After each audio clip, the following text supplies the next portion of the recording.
सगळ्यांना नमस्कार. रामरामजी. इडापिडा राई रोग नाही माहिती? नाही माहिती?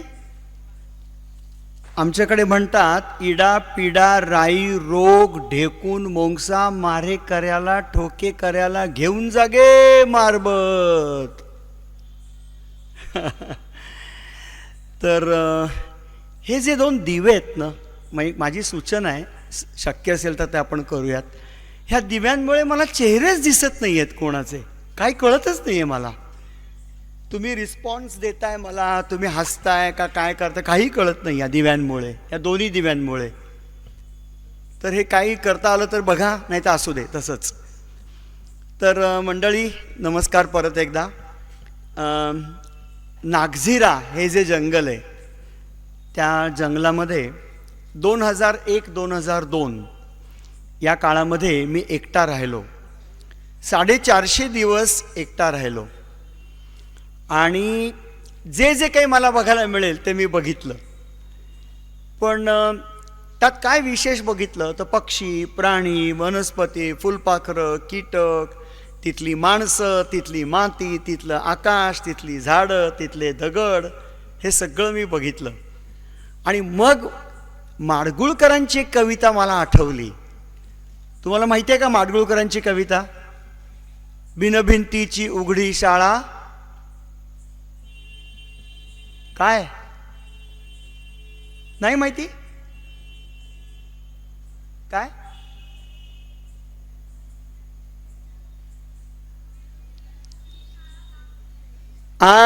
Very good. माझी बोलण्याची पद्धत अशी आहे की तुम्ही जर बोलला नाही तर मी बोलणारच नाही आहे आज. आणि तुम्ही मला असं टिपिकल पुण्यात आल्यासारखं वाटतंय की एखादी गोष्ट घडल्यानंतर कधी टाळ्याच वाजवत नाहीत आमच्याकडे. तर हे जे 10 मिनिटाची फिल्म बघितल्यानंतर तुम्हाला कोणालाही एकही टाळी वाजवावीशी वाटली नाही. आत्ता तुम्हाला वाटतं की टाळ्या वाजवाव्यात. तर बिनभिंतीची उघडी शाळा, लाखो इथले गुरु, झाडे वेली पशुपाखरे यांसी गोष्टी करू, बघू बंगला त्या मुंग्यांचा सूर, ऐकूया या भुंग्याचा, फुला फुलाचे रंग दाखवित उडते फुलपाखरू, कसा जोंधळा राणी रुजतो, उंदीर मामा कोठे निजतो, खबदाडातील खजिना त्याचा फस्त खाऊनी करू, बिनभिंतीची उघडी शाळा, लाखो इथले गुरु. तर या अशा गुरूंना भेटायला मी जंगलात गेलो आणि या जंगलामध्ये चित्रविचित्र अनुभव घेतले.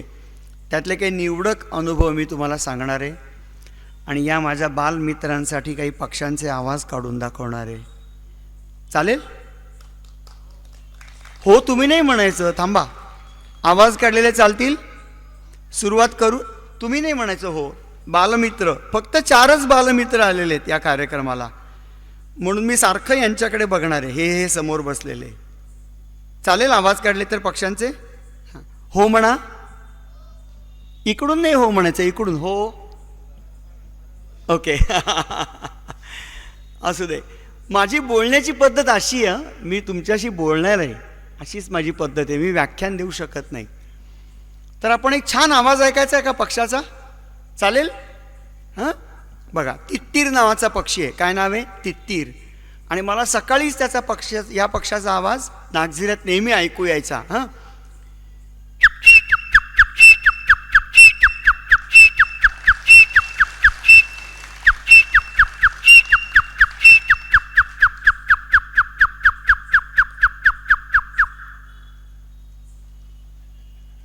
आहे की नाही मजा? तर मी एकदा एका वाटेने जात होतो आणि माझ्याबरोबर माझा गोंड आदिवासी मित्र होता. त्याचं नाव आहे रूपचंद भलावी. तर आम्ही सायकलनी जात होतो. मी 1500 किलोमीटर सायकलिंग केलं आणि 1600 किलोमीटर विनोबा एक्सप्रेस म्हणजे चालत गेलो. आपल्याला पाय कशाला दिलेत?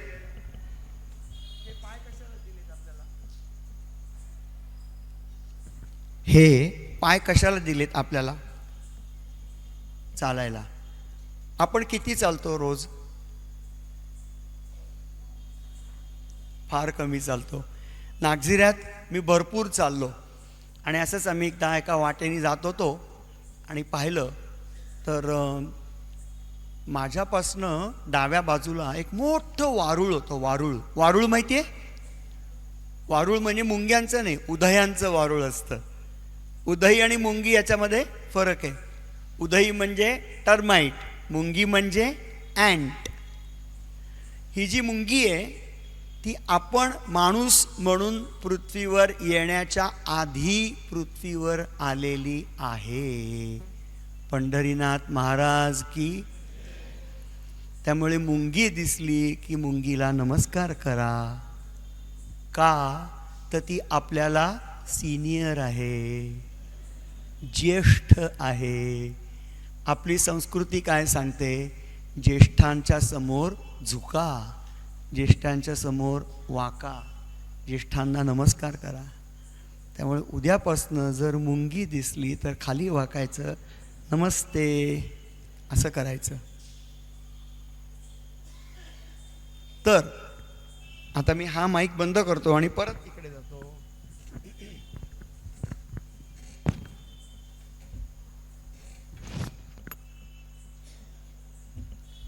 आम्ही जात होतो सायकलवरनं. मी पुढे होतो आणि माझा मित्र रूपचंद मागे होता. त्या रूपचंदला मला काहीतरी सांगायचं होतं.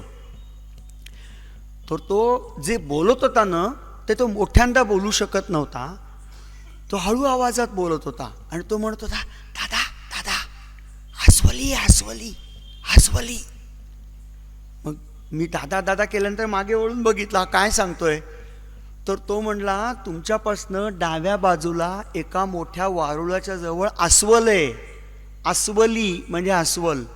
आणि आमच्या इकडे विदर्भामध्ये अस्वलीला अस्वल न म्हणता पाटलीनबाई म्हणतात.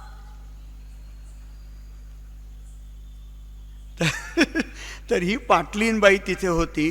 मग हळूहळू तो रूपचंद माझ्या जवळ आला आणि मी डावीकडे बघितलं तर एक मोठं वारूळ होतं आणि त्या वारुळाच्या मागच्या बाजूला त्या अस्वलीचं एवढं मोठं ढू मला दिसलं. ढू म्हणजे काय हे दिसलं. आणि मग लक्षात आलं की ती वारूळ उकरतीये. तिला दोन मोठे मोठे पाय असतात आणि त्याला नख्या असतात पुढे. तर निसर्ग दत्त कुदळ आणि फावडी असतात तिच्याकडे. तर तिने ते उकरत होती असं जोरजोरात. आणि तिचं जे स्नाऊट असतं ना मुस्कट, ते आतमध्ये घालून ते आतमधून उधई ओढत होती. आणि त्यावेळेला कसा आवाज येतो तो ऐकायचा आहे.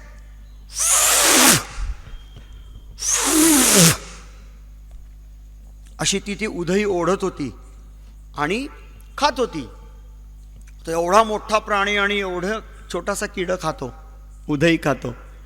तर हे तिचं छान चाललेलं होतं त्या अस्वलीचं. तर रूपचंद माझ्या जवळ आला आणि म्हणाला की आता आपण नुसतं बघत राहू ते काय करतायत ते. तर ती अस्वली त्या नख्यांनी वारूळ पोखरून आतली उधई खात होती. आमच्याकडे तिचं लक्ष नव्हतं. मागची बाजू आमच्याकडे होती आणि आम्ही तिच्याकडे बघत होतो. आमच्यापासनं साधारणपणे 25 मीटर अंतरावरती हे सगळं चाललेलं होतं.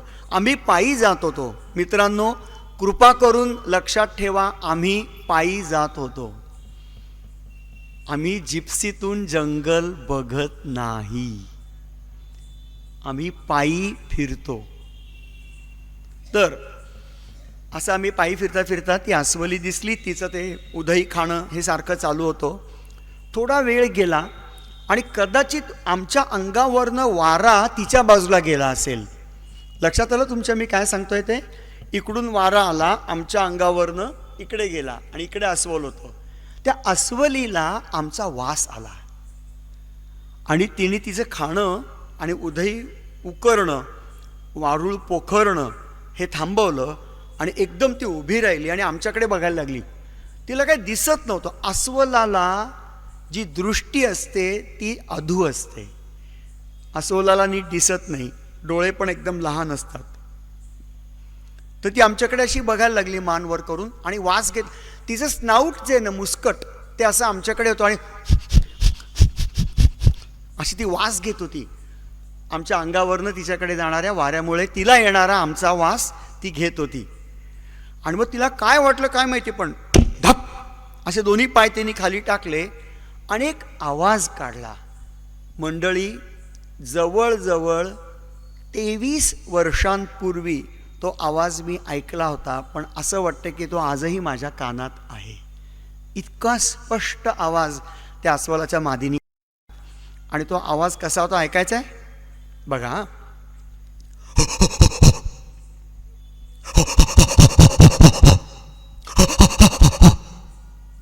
हा आवाज काढला रे काढला. मागच्या बाजूला मोठी बांबूची रांज होती. बांबूच्या रांजीच्या मागे बसलेली 2 लहान अस्वलाची पिल्ल जी मला आधी दिसत नव्हती, ती टुणकन उडी मारून तिच्या आईच्या पाठीवरती जाऊन बसली. आणि आमच्या समोर अखिल नागझिरा बेर एक्सप्रेस पळत सुटली. पंढरीनाथ महाराज की. आत्ता जय ऐकू आलं. आणि मग काय झालं तर ती जी 2 पिल्लं होती की नाही, जी लहान होती ती त्या अस्वलाच्या पाठीवर बसलेली होती आणि त्यांनी त्यांच्या आईचे केस असे हाताने गच्चम पकडून ठेवलेले होते आणि मग ती पळत होती. तर मी सहज कल्पना केली की जर का त्या पिल्लांनी एवढंच जर म्हटलं असतं तर कसा आवाज आला असता.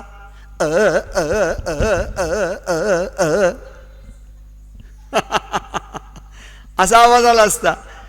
तर आमच्या समोरनं ती अशी पळत गेली, आमच्या मागे गेली आणि एक छोटीशी टेकडी होती तिथे. त्या टेकडीवरती चढली आणि तिने मागे वळून बघितलं आमच्याकडे असं चक्क असं.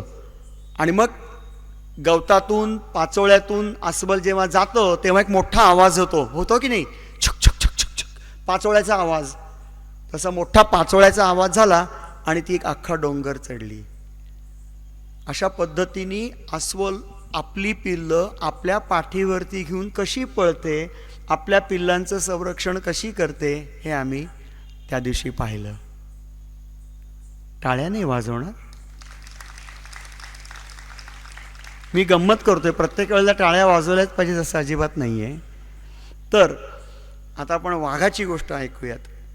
मी पहिला वाघ केव्हा बघितला.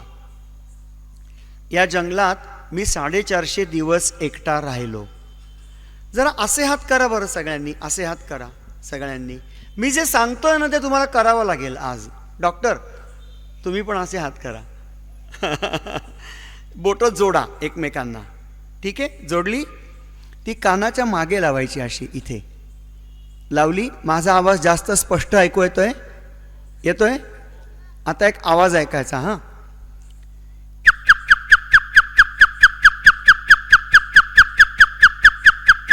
हात खाली करा. तोच आवाज. केवढा फरक पडला. 10% जास्त चांगलं ऐकू येतं.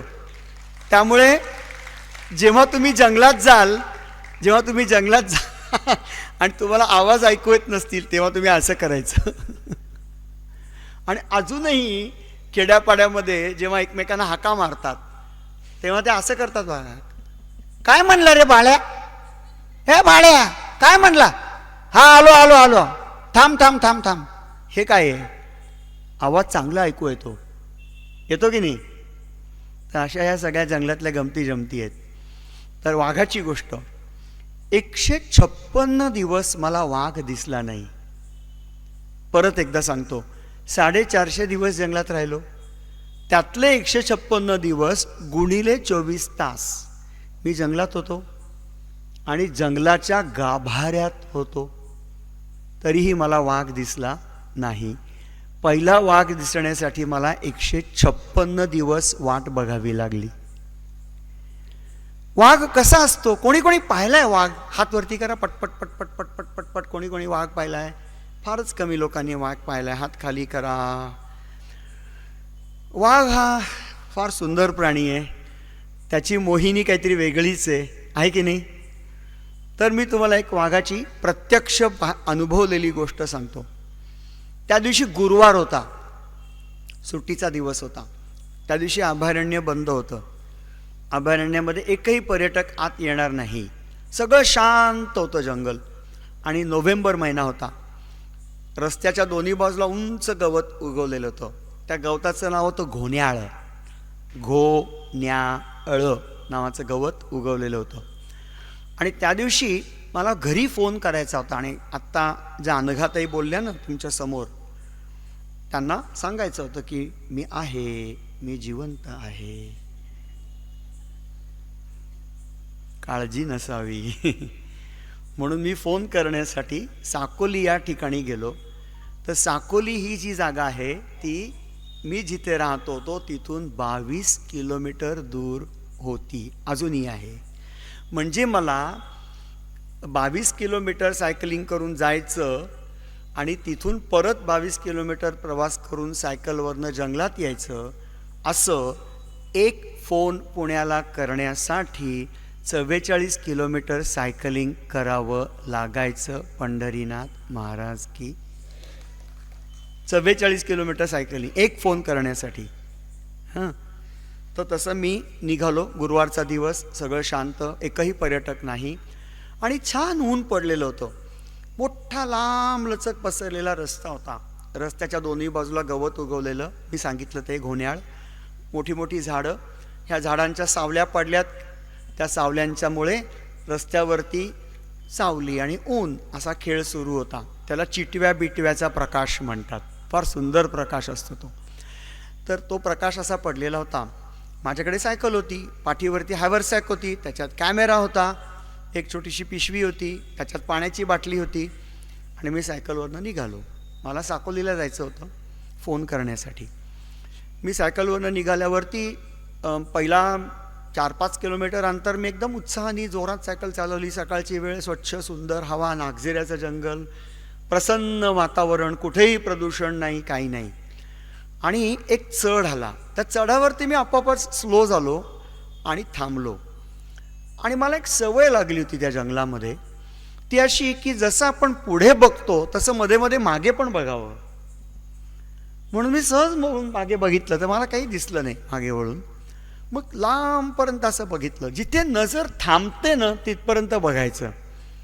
हां, गंमत म्हणून हे उद्यापासून करून बघा. या कारंजामध्ये बहुतेक तुम्हाला बिल्डिंग्सच दिसतील सगळीकडे, वेगळं काही दिसणार नाही, पण करून बघा. सगळ्यात शेवटची जी वस्तू दिसते ना तिच्याकडे बघायचं. तर तसं मी लांब पसरलेल्या रस्त्याकडे बघितलं आणि मला रस्त्याच्या डाव्या बाजूला गवतामध्ये एवढं मोठं काळं डोकं दिसलं. आणि मला काही कळलं नाही तो कोणता प्राणी होता. काही सेकंद फक्त दिसलं.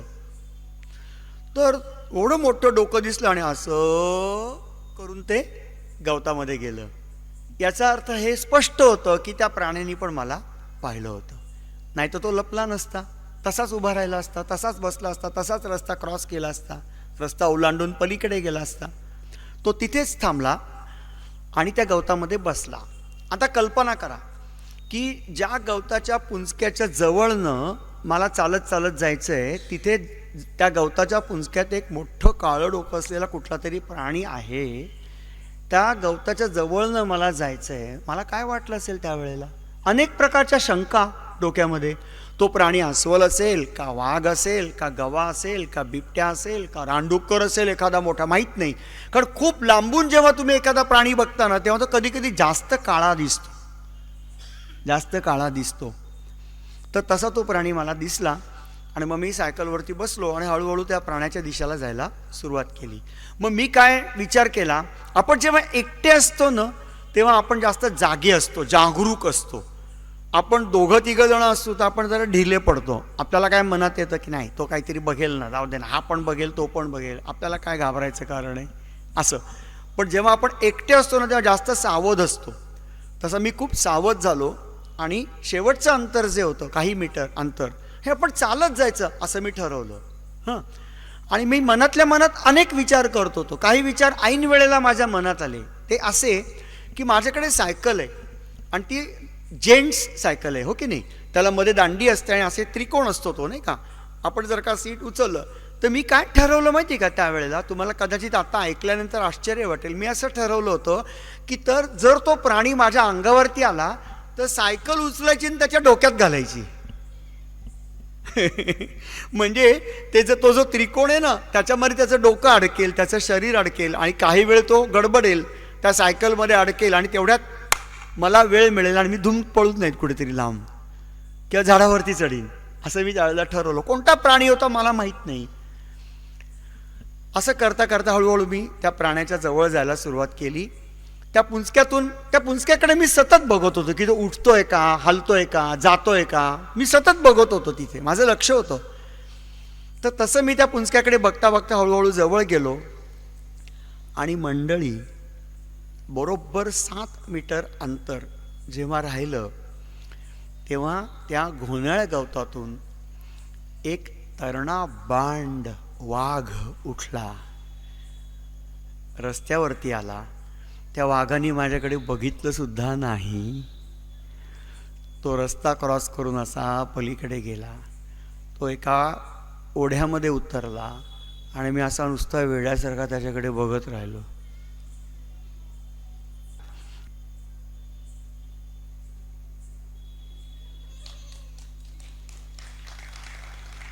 मला काय करावं ते कळलं नाही. पाठीवरती कॅमेरा होता, मी विसरलो पूर्णपणे. पायी जात असताना वाघ बघितला. वाघ पायी जात होता हे महत्त्वाचं नव्हतं, किरण पुरंदरे पायी जात होते हे महत्त्वाचं होतं. तर तो जसा जसा त्या ओढ्याच्या काठावरती गेला तसे तसे जंगलातले जे प्राणी आहे ज्यांना तो वाघ दिसत होता ते ओरडायला लागले. कसे ओरडले ऐकायचे? पहिल्यांदा ओरडलं वानर. वानर माहिती आहे सगळ्यांना, काळ्या तोंडाचं. त्या वानराने बघितलं असेल त्या वाघोबाला. तो वाघ असा जंगलातून जातोय, ओढ्यात आलाय आणि ओढ्यातून चालत जातोय. तर या सगळ्या जंगलातल्या प्राण्यांच्या दृष्टीने साहेब आले. वाघ म्हणजे साहेब त्यांचे. तर पहिल्यांदा एका उंच झाडाच्या दुबेळक्यामध्ये वरती बसलेलं एक मोठं वानर, नर, त्याला आमच्या इकडे म्हणतात भड्या. तो भड्या ओरडला. तो कसा ओरडला माहिती आहे? कोणी घाबरणार नाही ना तुमच्यातलं?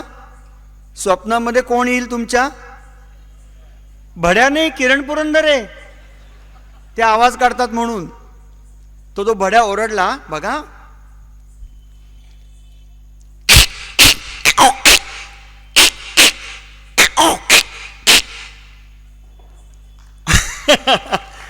आणि मग त्याच्यानंतर नीलगाय ओरडली.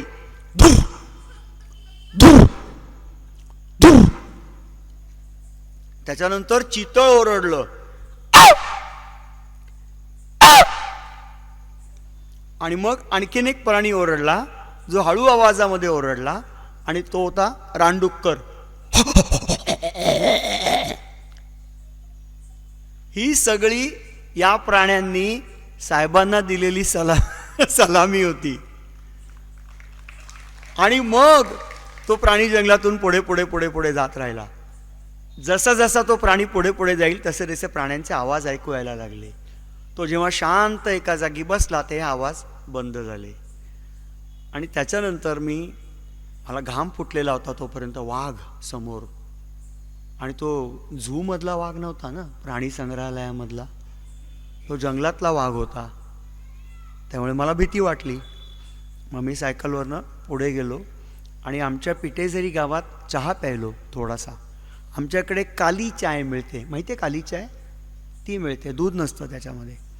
तो चहा प्यायलो आणि मला जरा बरं वाटलं.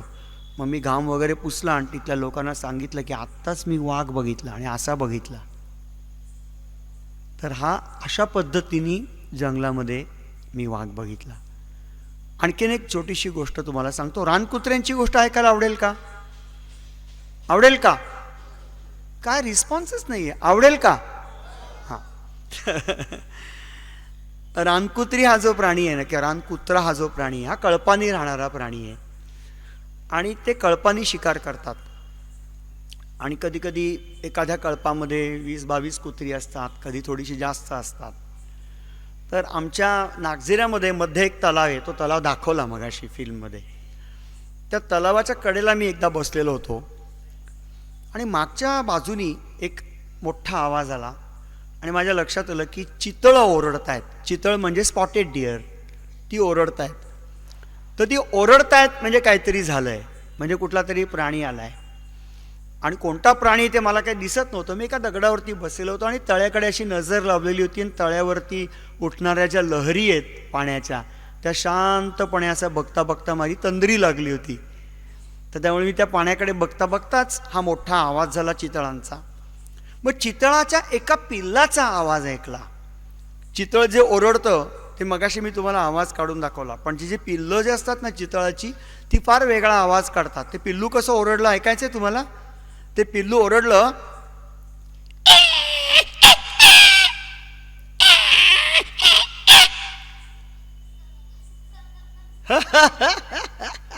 कसला एन्जॉय करतोय भारी. तर असं ते पिल्लू ओरडलं आणि मी मागे बघितलं तर एक स्पॉटेड डिअरचा नर, ज्याला शिंगाडा म्हणतात, ज्याच्या डोक्यावरती मोठी मोठी शिंगं असतात. आमच्याकडे गमतीने त्याला बारासिंगा पण म्हणतात बरं का. बारासिंगा हे वेगळं हरिण आहे, तर त्याला मोठी मोठी शिंगं असतात. तर तो असा मोठ्या मोठ्या उड्या मारत चौखूर असा उधळत एकदम पाण्याच्या कडेला आला आणि त्याने धबाक करून पाण्यात उडी मारली. कोणी? चितळाच्या नराने पाण्यात उडी मारली. त्यांनी जेव्हा पाण्यात उडी मारली तेव्हा मी असं उजवीकडे बघितलं, तेव्हा ती तांबूस रंगाची सोनकुत्री किंवा रानकुत्री मला दिसली. ती साधारणपणे 10-12 होती. त्यापैकी 2 रानकुत्री पुढे होते आणि बाकीची थोडी मागे होती, त्यांच्यात अंतर होतं. ह्या 2 रानकुत्र्यांनी ताणत ताणत ते चितळ त्या तलावाच्या काठापर्यंत आणून सोडलं होतं. आणि त्याच्यानंतर काही त्या कुत्र्यांनी पाण्यात उड्या नाही मारल्या, तर ते चितळ पाण्यात गेलं आणि असं असं असं कुत्रा कसा पोहतो तसं ते पोहायला लागलं मानवरती, आणि असं असं असं तुझ्या शिंगाड्यांचा फाटा असा दिसत होता वरती. आणि मग पाण्यामध्ये कधी कधी गाळ साचून छोटे छोटे उंचवटे तयार होतात बघा, हो की नाही? तर तशा एका उंचवट्यावरती ते जाऊन उभं राहिलं. आणि मग त्यावेळेला जी रानकुत्री त्या याच्या मागे लागली होती चितळाच्या, ती तिथे थांबलीच नाही. ती मागे गेली आणि ती पलीकडे तळावाला एक चक्कर मारून हे जे स्पॉटेड डिअर होतं, हरिण होतं, ते ज्या दिशेला गेलं त्या दिशेला ते गेली. हां, तिकडे तोंड करून ती उभी राहिली. आणि मग माझ्या असं लक्षात आलं की काहीही झालं तरी ते चितळ, घाबरलेलं चितळ हे त्याच दिशेला जाणार, उलटं येणं शक्य नव्हतं. तर त्यात एक बराच वेळ थांबलेलं चितळ जे होतं त्यांनी परत पाण्यात उडी मारली आणि ते डॉग स्विमिंग करत करत करत करत करत असं तळ्याच्या काठाला जाण्याचा प्रयत्न करायला लागलं. ते जसं जसं तळ्याच्या काठावर जाईल तसं तसं रानकुत्र्यांमध्ये पलीकडच्या बाजूला काठावरती जमलेल्या रानकुत्र्यांच्या मध्ये चलबिचल निर्माण झाली. ती डोळ्यांना दिसत होती. ही जी रानकुत्री आहेत ती भुंकल्यासारखा आवाज करत नाही, तर ती अशा प्रकारची शिट्टी मारतात. तर त्यापैकी 2-3 रानकुत्र्यांनी या कोणेच्या शिट्ट्या मारल्या. सगळ्या रानकुत्र्यांचा कळप जो तो एक झाला. त्यांच्या अशा काळ्या शेपट्या अशा हलताना मला दिसत होत्या झुपकेदार. आणि मी तळ्याच्या अलीकडे दगडावरती काठावरती बसलेलो होतो. पलीकडच्या बाजूला हा सगळा खेळ चाललेला होता. रानकुत्र्यांनी शिकारीचा डाव मांडला होता. मग ते जे चितळ आहे ते हळूहळू त्या तळ्याच्या कडेला जायला लागलं. आणि मग त्याच वेळेला 2 आघाडीच्या रानकुत्र्यांनी उड्या मारल्या पाण्यामध्ये आणि ती पण लुटू लुटू लुटू लुटू पोहत त्या चितळापर्यंत गेली. आणि पहिल्या रानकुत्र्यांनी त्या पाण्यामध्ये असलेल्या चितळाच्या नराच्या तोंडाचा चावा घेतला. इथला चावा घेतात पहिल्यांदा, इथला. हे सगळ्यात नाजूक असतं. हां, आपल्या पण कोणी जर इथे मारलं तर किती गडबडून जातो आपण, बघा तुम्ही. आपल्याला जर का इथे मारलं तर काहीच होणार नाही, इथे मारलं तरी काहीच होणार नाही, आपण ते सहन करू शकतो. पण इथे जर का कोणी आपल्याला मारलं असं ठापकन जोरात, तर किती वाईट वाटतं आपल्याला, किती दुःख होतं, किती वेदना होतात आणि किती हडबडून जातो आपण, गडबडून जातो आपण. तर तसं त्या रानकुत्र्यांनी त्या चितळाच्या तोंडाचा चावा घेतला आणि तिथून रक्त पडायला सुरुवात झाली. माझ्याकडे एक छोटी दुर्बीण असते नेहमी, त्या दुर्बिणीतून मी हे सगळं बघत होतो. पाण्यामध्ये रक्त पडायला सुरुवात झाली होती आणि हा चितळाचा नर जो होता तो खूप घाबरला, हडबडून गेला. त्याला काही कळत नव्हतं काय करायचं ते. त्यांनी मागे फिरण्याचा प्रयत्न केला, पण तोपर्यंत परत दुसरा रानकुत्रा तिथपर्यंत पोचला आणि तो देखील त्या चितळाच्या नराला भिडला आणि त्यांनी त्याला चावा घेतला मोठा.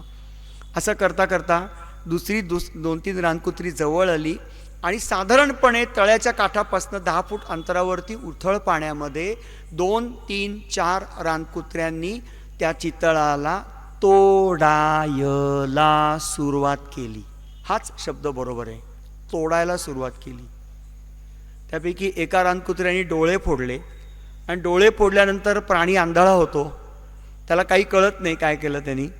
तर तो प्राणी असा वाटेल तसा वागायला लागतो. डोळे फोडल्यानंतर तो घाबरतो. तो चितळ तोपर्यंत त्या सगळ्या रानकुत्र्यांच्या ताब्यात आलेलं होतं, अर्धवट जखमी झालेलं होतं, नाकातून रक्त येतो, डोळे फोडलेले होते, पाठीचा चावा घेतलेला होता. मग उरलेली रानकुत्री देखील जवळ आली आणि मग तो चितळाचा मोठा जो नर होता तो त्यांनी खेचत खेचत खेचत खेचत तलावाच्या काठाला आणला.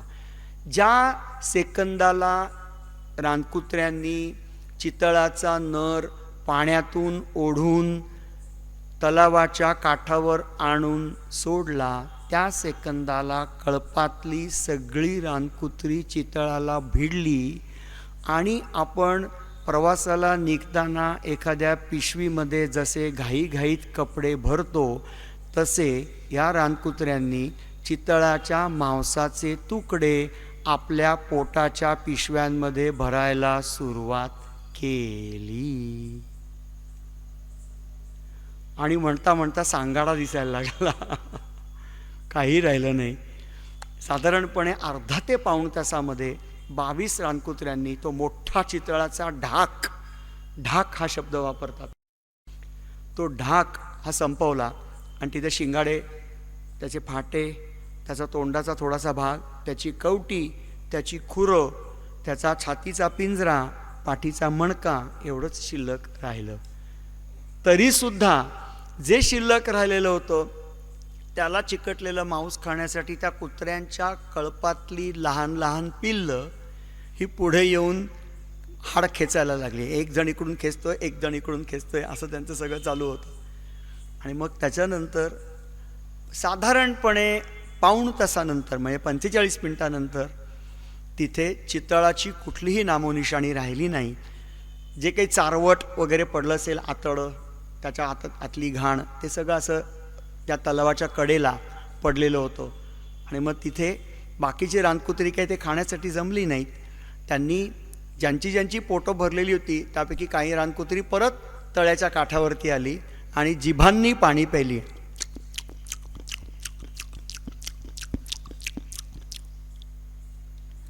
त्यांची पोटं भरली मस्त पाण्यानी आणि आधीच मांस खाल्लेलं होतं. मग त्यातली काही कुत्री तळ्याच्या काठावरच्या हिरवळीवरती मस्त अशी लवंडली, झोपली आणि त्यांची पोटं अशी खालीवर खालीवर खालीवर होत राहिली. जंगलातला एक प्राणी नष्ट झाला. प्रथिनांचा एक साधारणपणे 150 किलो वजनाचा बायोमास रानकुत्र्यांच्या पोटात गेला. आणि अशा पद्धतीने हे सगळं जीवनचक्र जे असतं ते जंगलातलं सुरू राहतं. या जंगलामध्ये मृत्यू देखील रोज घडत असतो, जन्म देखील रोज घडत असतो. म्हणून आमचे जे गोंड आदिवासी आहेत त्यांना एखाद्याचा जन्म झाला तरी फारसं काही वाटत नाही, मृत्यू झाला तरीही फारसं काही वाटत नाही, कारण हे गोंड आदिवासी रोजच जंगलामधला जन्म मृत्यूचा खेळ बघत असतात. तर अशी रानकुत्र्यांची गोष्ट आवडली. पक्ष्यांचे आवाज ऐकायचे गंमत म्हणून. मला कविता पण सुचतात, मी कविता पण करतो. मी जवळजवळ 100 कविता केल्या आहेत. कविता ऐकायला आवडेल एखादी गंमत म्हणून? मी 45 वर्ष पक्षी बघतोय. किती? इकडचे काही चेहरेच दिसत नाहीत मला या दिव्यांमुळे, त्यामुळे तुम्ही रिस्पॉन्स देताय की नाही तेही मला कळत नाही. कसा गठ्ठा बसल्यासारखा दिसतोय अंधारात इकडे. एनिवे, तरीसुद्धा मी तुम्हाला मध्ये मध्ये असं करणार आहे, रामराम करणार आहे. तर 45 वर्ष पक्षी बघतोय. पाखराशी प्रीत जडता भरारलो त्याच्या सवे, फुल फुलता सावरीचे गातसे त्याचेच गाणे. मध्ये मध्ये वावा म्हणा, म्हणजे मला प्रेरणा मिळेल. वा वा, छान म्हणताय पुरंदरे तुम्ही, मजा येते. पाखराशी प्रीत जडता भरारलो त्याच्या सवे, फुल फुलता सावरीचे गातसे त्याचेच गाणे. रात्र सरता जाग यावी सूर त्याचे ओळखीचे, शिशिरातही रानभरी इंद्रधुनू भिरभिरते. सूर त्याचे सूर माझे प्रेम रंगी नाहले, अर्थहीन आयुष्याचे अर्थपूर्ण गीत झाले. आगळा मी वेगळा मी लख लखता मोर मी, गडद निळ्या नभांगणी फडफडता जीव मी. रात्र सरता जाग यावी सूर त्याचे ओळखीचे. बरोबर आहे. असे माझे मैत्र आहे स्वप्न द्विजांचे नित्य पाहे. द्विज म्हणजे कोण? द्विज म्हणजे कोण? पक्षी. असे माझे मैत्र आहे स्वप्न द्विजांचे नित्य पाहे, हृदयातील घरट्यात माझी या चिवचिवणारी दोन पाखरे. थँक्यू, धन्यवाद. तर आता अगदी परवाच घडलेली एक गोष्ट, आमच्या घराच्या समोर घडलेली गोष्ट, ती ऐकूयात. हे सगळं घडलेलं आहे बरं का, मी माझ्या मनाचं काही सांगत नाही आहे. आम्ही एका छोट्या घरात राहतो, पत्र्याचं घर आहे, साधारणपणे 450 चौरस फुटाचं घर आहे. आणि आमच्या घराच्या समोर एक बांबूची रांज आहे खूप मोठी. ह्या बांबूच्या रांजीच्या कडेला आत्ता गवत उगवलं आहे. तुम्हाला माहिती आहे आता किती गवत उगवतं जंगलामध्ये? गवत उगवतो, वनस्पती उगवतात, आघाडा उगवतो, रानमारी येते, टणटणी येते, तेरडा उगवतो, काय काय काय काय उगवतो. आणि ते सगळं, धन्यवाद, आणि ते सगळं पूर्ण झाकलं जातं. जिथे जिथे मोकळी जमीन असते ते पूर्णपणे झाकलं जातं. तर ते असं झाकलं गेलेलं होतं. आणि आमचा जो शेजारी आहे रूपचंद तुळशीराम भलावी, तो मला म्हटला की दादा मी काल काय पाहिलं, असं त्यांनी मला विचारलं. तर म्हटलं मला काही माहीत नाही, तू काल रात्री काय पाहिलं. त्यांनी काय बघावं आणि आम्ही काय बघतो नॉर्मली हे तुमच्या आता लक्षात येईल. आमचं घर आणि माझ्या मित्राचं घर शेजारी शेजारी लागून असलेलं. साधारणपणे रात्रीचा 1:30 पावणे 2ची वेळ असेल. त्यावेळेला जंगलाच्या वाटेनी कोण आमच्या गावात शिरतं, कुठल्या वेळेला शिरतं, काय शिरतं, अंधारात काय दिसणार आहे आपल्याला? काही दिसलं नाही, आम्हाला काही कळलं नाही. आमच्या शेजारी एक कुत्रा आहे, छोटासा आहे. त्याचं नाव आहे मिरू. त्याचं मूळ नाव आहे मिराज आणि त्याला आम्ही मिरू म्हणतो. तर तो कुत्रा असल्यामुळे रात्री जागा असतो. तो जागा राहिलेला होता आणि तो जंगलातल्या वेगवेगळ्या आवाजांचा कानोसा घेत होता. कुत्रीचा आवाज असतात, तुम्हाला माहिती आहे, त्यांचे कान उभारलेले असतात आणि ते आवाज ऐकत असतात वेगवेगळ्या प्रकारचे. तसा तो कुत्रा घराच्या दारामध्ये जंगलाकडे तोंड करून जंगलांचे आवाज वगैरे ऐकण्याचा प्रयत्न करत होता. 1:30 ते पावणे 2च्या सुमारास तो थोडासा बिचकल्यासारखा झाला कुत्रा. तर त्याचा मालक जो आहे रूपचंद तुळशीराम भलावी, तो एका बाजेवरती शेजारी झोपलेला असणार आहे त्यावेळेला. आणि हे वरती त्याला छप्पर होतं, त्यामुळे बाज हे बाहेरच टाकतात, बाहेरच झोपतात, थंड वाटतं म्हणून. तर तो कुत्रा शेजारी, त्याच्या उजव्या बाजूला त्याची बाजेवरती मालक झोपलेला, धाराडूर पंढरपूर, गाढ झोप लागलेली, पावणे 2ची वेळ, साखर झोप वगैरे. हा कुत्रा घशातल्या घशात ओरडायला लागला. आणि तो आवाज कसा असतो माहिती आहे का?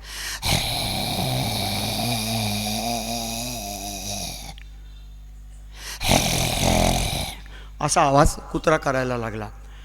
तर रूपचंदनी फक्त असं केलं आणि बघितलं, काऊन बोंबलून राहिला रे हा होसडीचा. त्या कुत्र्याला झोपेतच शिवी हाणली त्यांनी. आणि मग दुसरी कूस पालटली त्याने आणि परत धाराडूर पंढरपूर घोरायला लागला. थोड्या वेळाने कुत्रा जास्त सावध झाला आणि मोठ्यांदा ओरडायला लागला. तेव्हा मात्र रूपचंद उठला. आणि तो उठला आणि कुत्रा ज्या दिशेला बघून ओरडत होता त्या दिशेला रूपचंद कुत्र्याबरोबर चालत गेला. आपला मालक आपल्याबरोबर आहे हे बघितल्यानंतर तो जो कुत्रा होता त्याला बळ आलं ना, त्याला ताकद आली ना, त्याचा आत्मविश्वास वाढला, त्याला बळ आलं. त्यामुळे मग तो जोरात त्याच्याबरोबर जवळ आला आणि अंधारामध्ये असलेल्या एका प्राण्याचा त्यांनी चावा घेतला. ज्या प्राण्याचा त्या कुत्र्याने चावा घेतला त्या प्राण्यानी दुसऱ्या सेकंदाला त्याचे सुमारे 1.5 इंच लांबीचे सुळे त्या कुत्र्याच्या मानेमध्ये रुतवले आणि एवढाच एक आवाज ऐकू आला. आमच्या मिरूला 1:45 वाजता पहाटे आमच्या घरापासनं 6 फूट अंतरावरती बांबूच्या रांजीखाली एका तरण्या बांड बिबट्यानी पकडलं. त्याच्यानंतर काय झालं, हा त्याने आवाज केल्यानंतर त्यांची हुडाहुडी म्हणतात आमच्याकडे, हुडाहुडी हे उलटे पालटे झाले ते, हा खाली हा वर. त्यांनी पण प्रयत्न केला, त्यांनी पण त्याला चावण्याचा प्रयत्न केला आणि हा रूपचंद जो होता ना तो जोरात ओरडला आणि त्याच्या हातामध्ये मोठी काठी होती, ती काठी त्यांनी आपटली. तर हा रूपचंद कशाला बॉम्ब बोलते म्हणून बाकीचे लोक पण उठले गावातले, आजी काय झाला ते ओरडायला लागले. मग ते पण हळूहळू त्या रूपचंदच्या दिशेने यायला लागले. त्याच्या हातामध्ये काठी होती, त्यांनी काठी जोरात आपटली. हा सगळा रूपचंदचा आरडाओरडा, लोकांचा आरडाओरडा आणि त्या मिरूनी त्या बिबट्याच्या साधारणपणे इथे घेतलेला चावा, हे सगळं घडल्यानंतर त्या बिबट्यानी त्या मिरूला तोंडातून सोडलं आणि तो जंगलामध्ये पळून गेला. त्या दिवसापासनं मित्रांनो, हा अजूनही जिवंत असलेला मिरू किंवा मिराज आवाजच काढत नाही. कारण त्याच्या लक्षात आहे की इथे कोणी पकडलं होतं आपल्याला आणि त्याच्या सुळ्यांचे मार्क्स इथे आहेत अजूनही, आणि त्यामुळे तो ओरडत नाही. पण हे घडतं, इथे राहतो आम्ही आणि असं आमचं आयुष्य आहे. 2 सेकंद फक्त थोडासा चहा पिऊ म्हणजे घसा जरा ठीक होईल. 2 सेकंद, जास्त नाही. आता आपण एक धमाल करायची. मी सलग काही पक्ष्यांचे आवाज काढतो, ठीक आहे? तुम्हाला पपिहा हे नाव माहिती आहे का हो? पपिहा माहिती आहे? पपिहा हे नाव माहिती आहे पक्षाचं? नाही माहिती? पावशा हे नाव माहिती आहे? पावशा माहिती आहे? ओके, तर पपिहा म्हणजेच पावशा, ठीक आहे? पपिहा हिंदी नाव आहे, पावशा हे मराठी नाव आहे. हिंदीमध्ये एक फार छान गाणं आहे, सखीरी सुन बोले उस पार, सखीरी सुन बोले पपिहा उस पार, बोलत ऐसी मीठी बोली रहे रहे सुनत पुकार. किंवा ओ पपी हे मार न ताने पिया की सुन जाके बासुरिया. म्हणजे ती प्रेयसी जी आहे ना, ती त्या पपिहाला म्हणते की तू काय एका मागोमाग तानांवर ताना घेतोयस, त्याच्यापेक्षा माझ्या प्रियकराची बासरी एकदा ऐक, त्यात तुझ्या ताना बंद होतील. तर अशा पद्धतीने हा पपिहाचा आवाज काढण्यासाठी, आवाज काढण्यापूर्वी मी परत एकदा चहाचा छोटासा घोट घेतो. माझा घसा शेकून निघालाय. आता मी काय करतोय ते नीट बघा. दिसतंय तुम्हाला? मी दिसतोय का तुम्हाला? हां, माझे हात दिसतोय. हाताला 5 बोट आहेत, त्यापैकी करंगळी आणि पहिलं बोट मी जोडलंय, दिसतंय जोडलेलं. खूप सोपी आहे शिट्टी मारायची, खूप सोपं आहे. तुम्ही पण मारू शकता, महिला पण शिट्टी मारू शकतात सगळ्या, काही घाबरायचं कारण नाही. इथे त्यांचे रिस्पेक्टेड नवरे जरी असले तरी शिट्ट्या मारायच्या, काही फरक पडणार नाही. तर इथे 2 बोटं मी जोडली आणि हा जो अँगल आहे तो ब्रेक करण्यासाठी इथे अंगठा दाबला असा. हे साधारणपणे हरणाच्या तोंडासारखं दिसतं बघा, दिसतं की नाही? हरणाच्या तोंडासारखं ही शिंग. आणि आता बघा गंमत, जीभ वळवायची एकदा. आपण पोळी लाटताना कशी पोळी एकदा हे करतो ना, रोल करतो ना, आणि मग ती लाटतो, परत अनरोल करतो वगैरे, तशी जीभ एकदा रोल करायची अशी, हे बघा. आणि शिट्टी मारायची. पण ही माणसाची शिट्टी झाली. आता आपल्याला कोणाची ऐकायची आहे? पावशाची ऐकायची. बघा खूप अवघड आहे पण जमू शकेल. मी हे सगळं शिकण्यासाठी जे केलं त्याला मराठीत एकच शब्द आहे, तपश्चर्या. एकच शब्द आहे, तपश्चर्या. बघा, ऐका, कदाचित तुमच्या कानांवर विश्वास बसणार नाही. आता पावशा पक्षाचा पण आवाज ऐकूया. रेडी? काय केलं आहे मी, हे 2 बोटं जोडली आहेत, अंगठा आणि एकदा रोल केलेली शिट्टी मी तुम्हाला काढून दाखवणार आहे. पावसाचा आवाज आपण आता ऐकूयात. हां, बघा.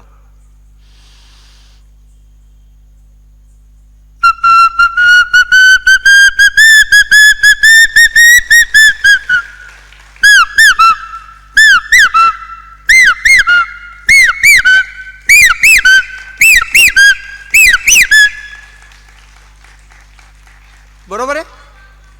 वा वा वा वा वा. आपला मित्र माझा मित्र झाला. येतो का इकडे? ये ना, ये ना, मला तुला मिठी मारायची. ये. फार भारी आहे आपला मित्र.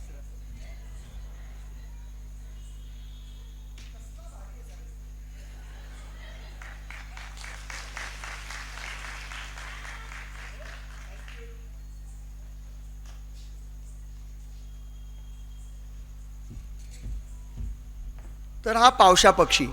हां, आपल्याकडे पुष्कळ पक्षी स्थलांतर करून येतात. त्यापैकी एक पक्षी आहे, तो काय आवाज काढतो ते तुम्ही मला सांगायचं आहे. मी इमिटेट करण्याचा प्रयत्न करतो. इंडियन कुकू असं नाव आहे. हिमालयातून येते आपल्याकडे. बघा.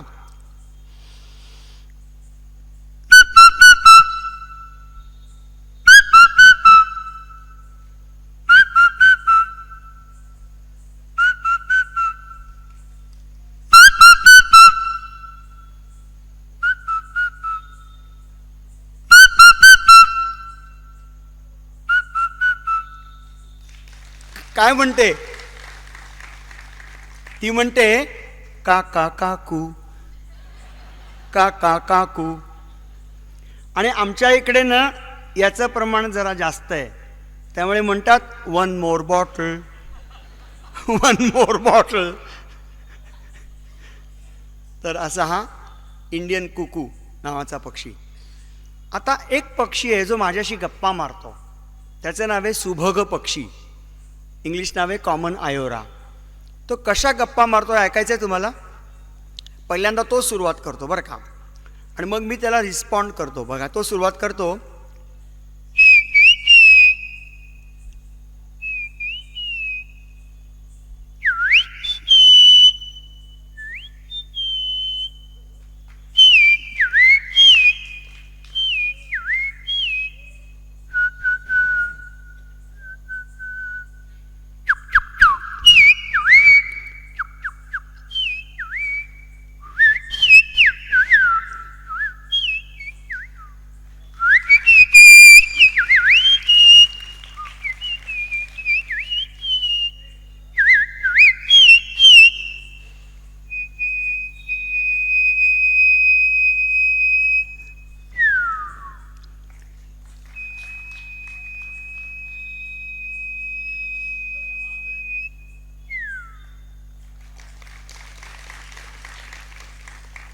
तो काय म्हणतो माहिती आहे का?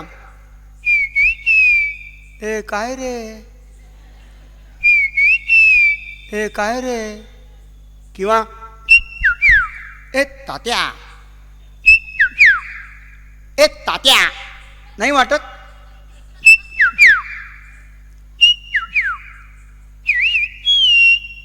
बर, आता सगळ्यांनी करायचं. अर्र करा बरं. अर्र करताय का? अर्र मला ऐकू येत नाहीये. ओके, थांबा. अर्र झालं. आता साधी शिट्टी मारायची.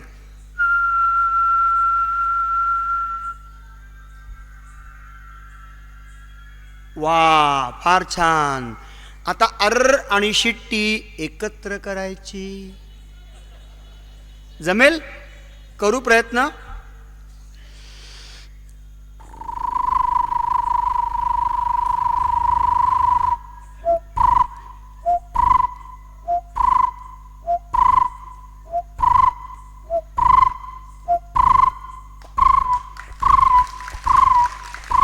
मी काय केलं? अर्र आणि शिट्टी एकत्र केली. हां, तुमच्यापैकी सगळ्यांना इंग्रजी समजतं थोडं थोडं. इंग्रजी भाषा थोडी थोडी समजते. हां, this bird points its beak towards the north west frontier provinces of our country and says Musharraf Musharraf. Musharraf. या मित्राला काही कळलं नाही तरी हसला जोरात, पण तरी छान वाटलं मला. तसाच वाटतो की नाही आवाज?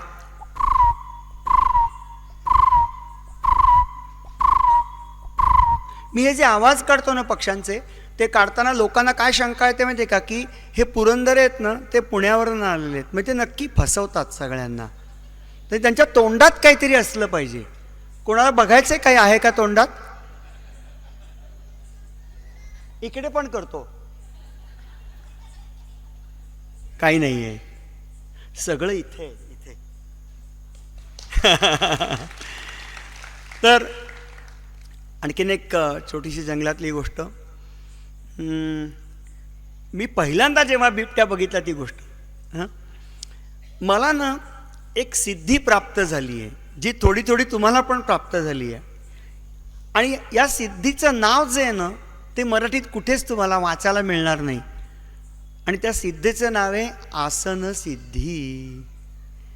एका जागी तासनतास बसण्याची कला जी तुम्हाला जमलेली आहे. तुम्ही बसलेले आहात एकाच ठिकाणी गेले अर्धा तास पाऊण तास. तर मला एकाच जागी बसायला खूप आवडतं. आणि मला असं लक्षात आलं, आपण जर एकाच जागी बसलो तर आपल्याला अनेक प्राणी आणि पक्षी जवळनं बघायला मिळतील. म्हणून मी जंगलात गेलो की एकटा एकाच जागी बसून राहतो शांतपणे, हलायचं नाही, बोलायचं नाही, काही करायचं नाही. आणि माणूसपणाची वस्त्र अंगावरनं उतरून घरी ठेवायची आणि मनुष्य प्राणी म्हणून जंगलात जायचं. तर तसं मी एका ठिकाणी बसलेलो होतो. एक झाका बनवला होता. झाका हा शब्द माहिती आहे ऐकून? लपण, हाईड म्हणजे झाका, लपायची ठिकाण, लपायची जागा म्हणजे झाका. त्या झाक्यामध्ये बसलो होतो आणि त्यावेळेला संध्याकाळची वेळ होती आणि माझ्यासमोर एक छोटा पाणवठा होता काही फूट अंतरावरती आणि बांबूच्या रांजीमध्ये तयार केलेला असा झाका होता. आणि त्यावेळेला माझ्याबरोबर जो मित्र होता माझा, आमच्या तिकडे संगी हा शब्द आहे. संगी हा शब्द आहे इकडे? संगी, संगी म्हणजे सोबती, मित्र आहे शब्द इकडे आहे. तर माझा संगी जो होता तो खाली एका दुसऱ्या पाणवठ्यावरती बसलेला होता आणि मी एका छोट्याशा हाईड आऊटमध्ये बसलेलो होतो. संध्याकाळची वेळ होती, जंगल आहे सगळं पूर्णपणे. याच्या पुढच्या वर्षी 2025मध्ये पण मी परत त्याच ठिकाणी जाऊन काही निरीक्षणं करणार आहे. तर तिथे मी बसलेलो होतो. डोंगर, माझ्या डाव्या बाजूला उंच डोंगर होता आणि डेसिडियस फॉरेस्ट होतं, म्हणजे पानगळीचं जंगल. सगळी झाडाची पानं गळून पडलेली होती आणि झाडांचे खराटे झालेले होते सगळीकडे आणि पाचोळा पडलेला होता जमिनीवरती सगळीकडे. आणि कधी कधी काही झाडांच्या बियांची फळं पण त्यावेळेलाच पिकतात, त्यांच्या बिया देखील खाली पडलेल्या होत्या. संध्याकाळची वेळ होती आणि सगळं जंगल हळूहळू शांत होत होतं. कुठलाही फारसा मोठा आवाज नाही, काही नाही. वाऱ्याच्या मंद झुळका अशा इकडून तिकडे वाहताना मला दिसत होत्या आणि त्या झुळकांमध्ये बांबूची पाती जी होती ती अशी अशी हलताना दिसत होती. आणि मी एका ठिकाणी लपून बसलेलो होतो आणि माझ्यासमोर एक छोटीशी खिडकी होती आणि त्या खिडकीतून मला तो पाणवठा असा दिसत होता. ही सगळी तयारी मी कशासाठी केलेली होती, तर संध्याकाळी पाणवठ्यावरती कोणते प्राणी येतात याची उत्सुकता होती, म्हणून मी तिथे बसलेलो होतो. मी तिथे बसलेलो होतो आणि हे सगळं जंगल शांततेमध्ये बुडालं. असं वाटत होतं की कोणाच्या तरी आज्ञेसाठी जंगल शांत झालंय असं वाटत होतं. तर तेवढ्यात जंगलामध्ये एक आवाज मी ऐकला आणि तो आवाज होता वानराचा, वानराच्या नऱ्याचा आवाज होता. आणि त्यांनी जो टिपिकल आवाज असतो ना, मगाशी मी तुम्हाला काढून दाखवला, तो आवाज काढायला सुरुवात केली. त्यांनी कॅच केलं, कॅक केलं ना, तेव्हा माझे एकदम कान असे तयार झाले. आणि तेव्हा माझ्या लक्षात आलं की हे जे वानर आत्ता ओरडतंय त्याला जंगलात काहीतरी दिसलं म्हणून ते ओरडतंय. ते वानर एका झाडाच्या शेंड्यावरती बसलेलं असणार आहे. मला दिसत काहीच नव्हतं, फक्त त्या खिडकीतून जेवढं दिसत होतं तेवढंच. बाकी बांबूची रांज होती मोठी. तर ते वानर ओरडायला लागलं आणि एकदम शांतता पसरली जंगलामध्ये. सगळं शांत झालं जंगल, काहीही आवाज नाही, फक्त ते वानर मध्ये मध्ये खॅक खॅक खॅको खॅक असं करत होतं. तर मी म्हटलं आता आपण पण शांत राहायचं, शिंकायचं नाही, खोकायचं नाही, माणूस म्हणून कोणताही आवाज काढायचा नाही. हे तुम्ही म्हणायला पाहिजे होतं. नाही. हां, व्हेरी गुड. असा मी एका जागी बसलो आणि खिडकीतून बघायला लागलो, तर मला काहीच दिसेना. मग मी काय आयडिया केली, ते वानर कोणत्या दिशेने ओरडतंय हे मी बघण्याचा प्रयत्न केला. त्यामुळे मग जिथे बांबूची रांज होती की नाही, त्या बांबूच्या रांजीमधून थोडीशी पानं मी अशी बाजूला केली आणि असं बघायला सुरुवात केली, कुठे दिसतं का रे, कुठे दिसतं का रे. तेवढ्यात मला एका ऐनाच्या झाडाच्या उंच फाट्यावरती दुबेळक्यामध्ये, आमच्या तिकडे फोकाटा म्हणतात त्याला, त्या फोकाट्यामध्ये मोठा काळा तोंडाचा वानर असा बसलेला दिसला. आणि ते वानर कुठल्या दिशेला बघतंय हे मी बघण्याचा प्रयत्न केला आणि ते मला सापडलं. आणि माझं असं लक्षात आलं की जिथे मी हा झाका किंवा लपणगृह बांधलेलं होतं त्याच्या डाव्या बाजूला ते वानर बघत होतं. ते डोंगराच्या उतारावरती काही येतंय का ते बघत होतं. आणि मी पण त्या दिशेला बघायला सुरुवात केली. मला काहीही दिसलं नाही. 5 मिनटं गेली, ते वानर ओरडतच होतं. जंगलातला वारा पण थांबला. आणि आता अशी वेळ आली की थोड्या वेळाने अंधार होणार आहे आणि रात्रीचे प्राणी बाहेर पडणार आहेत. दिवसाचं पान मिटणार आहे, रात्रीचं पान उलगडणार आहे, अशी वेळ येऊन पोचली. याला इंग्लिशमध्ये फार सुंदर शब्द आहे, क्रेपॅस्क्युलर टाईम. क्रेपॅस्क्युलर टाईम म्हणजे संध्याकाळची वेळ. क्रेपॅस्क्युलर ॲनिमल्स म्हणजे सायंचर प्राणी. ती वेळ आली. आणि मी सारखा ते वानर जिकडे बघत होतो तिकडे बघायला सुरुवात केली. मग 5 मिनटामध्ये माझी नजर स्थिर झाली आणि एक अटईचं झुडूप होतं. त्या अटईच्या झुडपाच्या मागच्या बाजूला एवढं मोठं तोंड मला दिसलं आणि माझ्याकडे थंड नजरेने बघणारे 2 डोळे.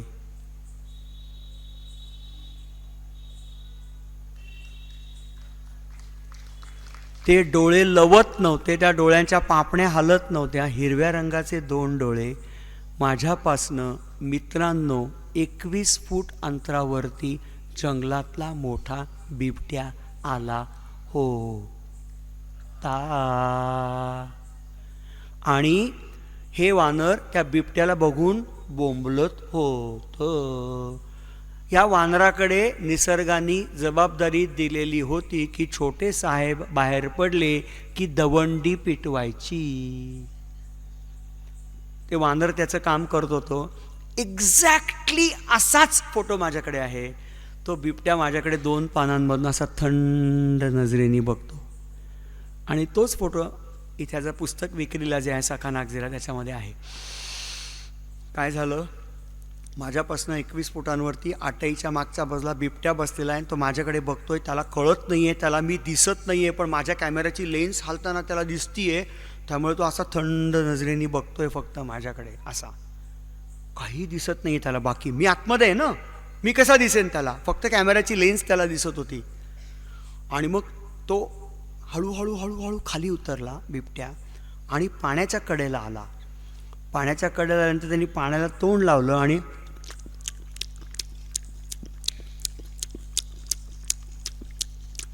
असाच आवाज येतो, असाच आवाज येतो. हा माईक खूप सेन्सिटिव्ह आहे, खूप छान आहे. असाच आवाज येतो बिबट्या पाणी पिताना.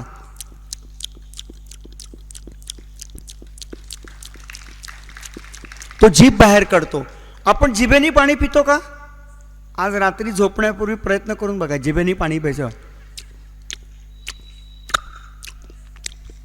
नाही पिता येत.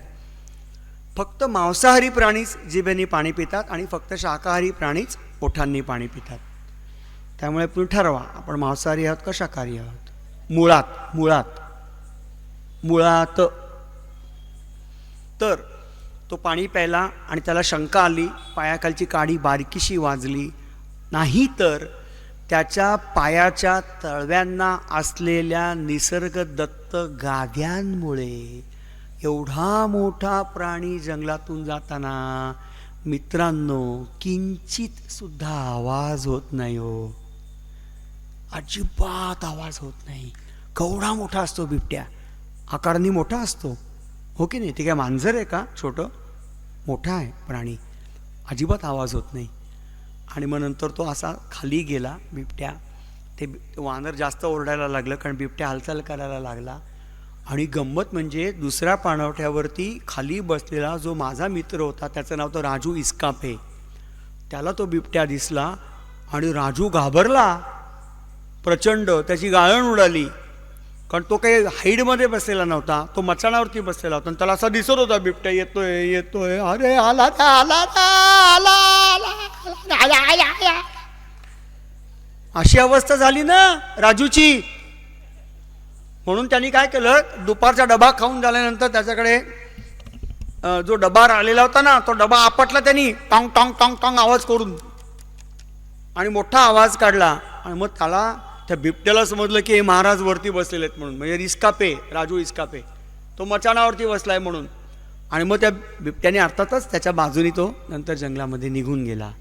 मग त्याच्यानंतर 5-10 मिनिटांनी त्याची जी धडधड होती छातीची त्या इस्कापेची ती थांबली. मग तो हळूहळू खाली उतरला आणि मग माझ्याकडे चालत चालत आला. आणि मला असं तो लांबून असा चालत येताना दिसत होता. वरचेवर तो हाईडकडे बघत होता, वरचेवर आकाशात इकडे तिकडे बघत होता. तर सारखी भीती वाटत होती की आपल्या मागेच बिबट्या येतो का काय आता हा. म्हणून तो त्या लपणाच्या दिशेने आला. मग मला भेटला आणि त्याने सांगितलं की आत्ताच मी बिबट्या बघितला. तर मी त्याला सांगितलं, मी तुझा बाप आहे, तुझ्या आधी मी बघितला. कारण तो वरच्या पाण्यावरती आला होता आणि पाणी पिऊन खाली गेला ना. आणि त्याच्यानंतर मग आम्ही दोघं जण जंगलाच्या वाटेने पुढे पुढे पुढे पुढे पुढे पुढे पुढे गेलो. आणि मग पुढे जेव्हा एका ठिकाणी माती होती थोडीशी, त्या मातीवरती बिबट्याच्या पायाच्या पंजांचे ठसे उमटलेले दिसले, ताजे, एकदम ताजे ठसे. आणि मग त्याच्याच पावलांवरती पावलं टाकत टाकत टाकत आम्ही बिबट्याच्या आठवणी काढत काढत काढत काढत घरी पोचलो. मित्रांनो, मी असे प्राणी बघतो, असे आत्ता जे सांगितलं तसे. जिप्सीमध्ये बसायचं आणि मग ती जिप्सी तिच्या ढुंगणातून धूर सोडते बाहेर. आणि मग oh look at that tiger यार, सो ब्युटिफुल. या वर्गातला मी नाही. मी पायी फिरणारा माणूस आहे. अजूनसुद्धा तुमच्याशी हे सगळं सांगताना माझ्या अंगावरती तेच रोमांच फुलतात, तीच भीती माझ्या मनामध्ये असते. कारण हे सगळे जंगलातले प्राणी आहेत आणि या प्राण्यांना आपण समजावून घेतलं पाहिजे. हे प्राणी आहेत म्हणून आपण आहोत. तुम्हाला माहिती आहे, पक्षी वेगवेगळ्या झाडांच्या बिया खातात, फळं खातात. त्या बिया किती लांबपर्यंत नेतात, खूप लांबपर्यंत त्या बिया त्या उधळत नेतात आणि मग नवीन जंगल तयार होतं. माणूस जंगल निर्माण करू शकतो का? नाही. माणूस फक्त झाडं लावतो, माणूस जंगल निर्माण नाही करू शकत. जंगल उत्क्रांत होण्यासाठी शेकडो वर्ष लागतात, हजारो वर्ष लागतात, लाखो वर्ष लागतात. ॲमेझॉनचं जगातलं सगळ्यात मोठं जंगल माणसाने निर्माण केलं आहे? नाही. माणसाचा एवढासुद्धा वाटा नाही आहे त्याच्यामध्ये. त्यामुळे अशा नजरेनी आपण निसर्गाकडे बघितलं पाहिजे, अशा नजरेनी आपण जंगलाकडे पाहिलं पाहिजे, अशा नजरेनी आपण प्राण्यांकडे पाहिलं पाहिजे, पक्ष्यांकडे पाहिलं पाहिजे. सुगरण बांधी उलटा वाडा, नाही का? सुगरण बांधी उलटा वाडा, पाण्यावरती चाले घोडा, मासोळी सम बिन पायाचे बेडकीचे लेकरू, झाडे वेली पशु पाखरे यांची गोष्टी करू, बिनभिंतीची उघडी शाळा, लाखो इथले गुरु. मला काय वाटतंय माहिती का आत्ता, थांबा, मला काय वाटतं ते मी तुम्हाला सांगतो. आत्ता मला काय वाटतंय माहिती आहे का, की इथे या कोपऱ्यापासनं या कोपऱ्यापर्यंत पाण्याने भरलेल्या बादल्या आणायच्या आणि तुम्ही कुठलाही रिस्पॉन्स देत नाही आहे ना, म्हणून त्या बादल्या उचलून तुमच्या अंगावरती असं पाणी टाकायचं म्हणजे तुम्ही हा काय म्हणलात असं होईल तुमचं. गंमत करतोय.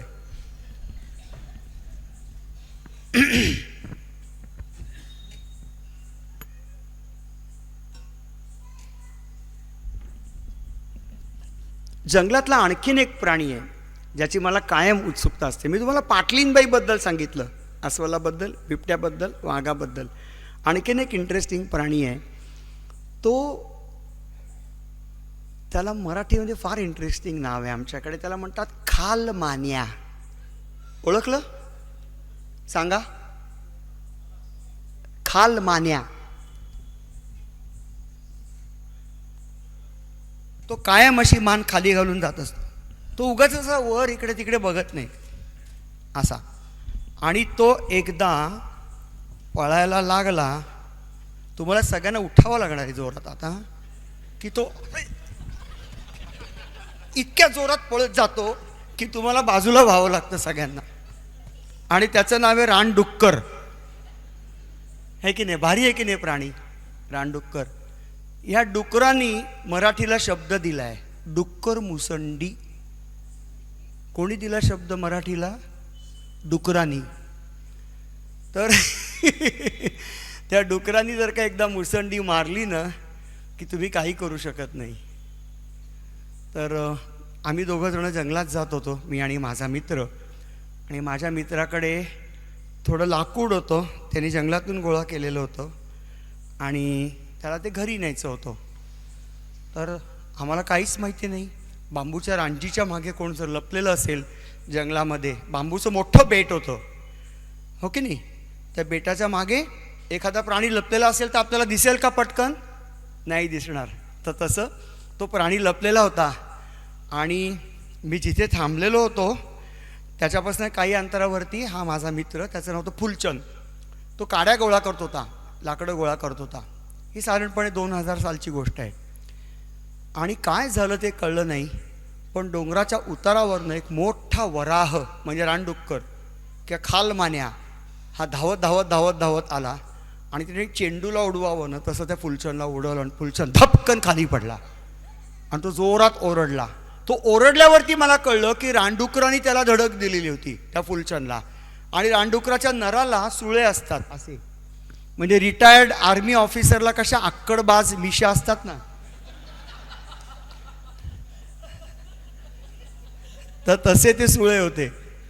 आणि त्या सुळ्यांनी त्याच्या मांडीला फाडलं होतं इकडून इकडे. खूप ब्लिडिंग झालं, तो जखमी झाला, तो आजारी पडला काही दिवस. आम्ही त्याला दवाखान्यात नेलं, त्याला सुधारलं नंतर.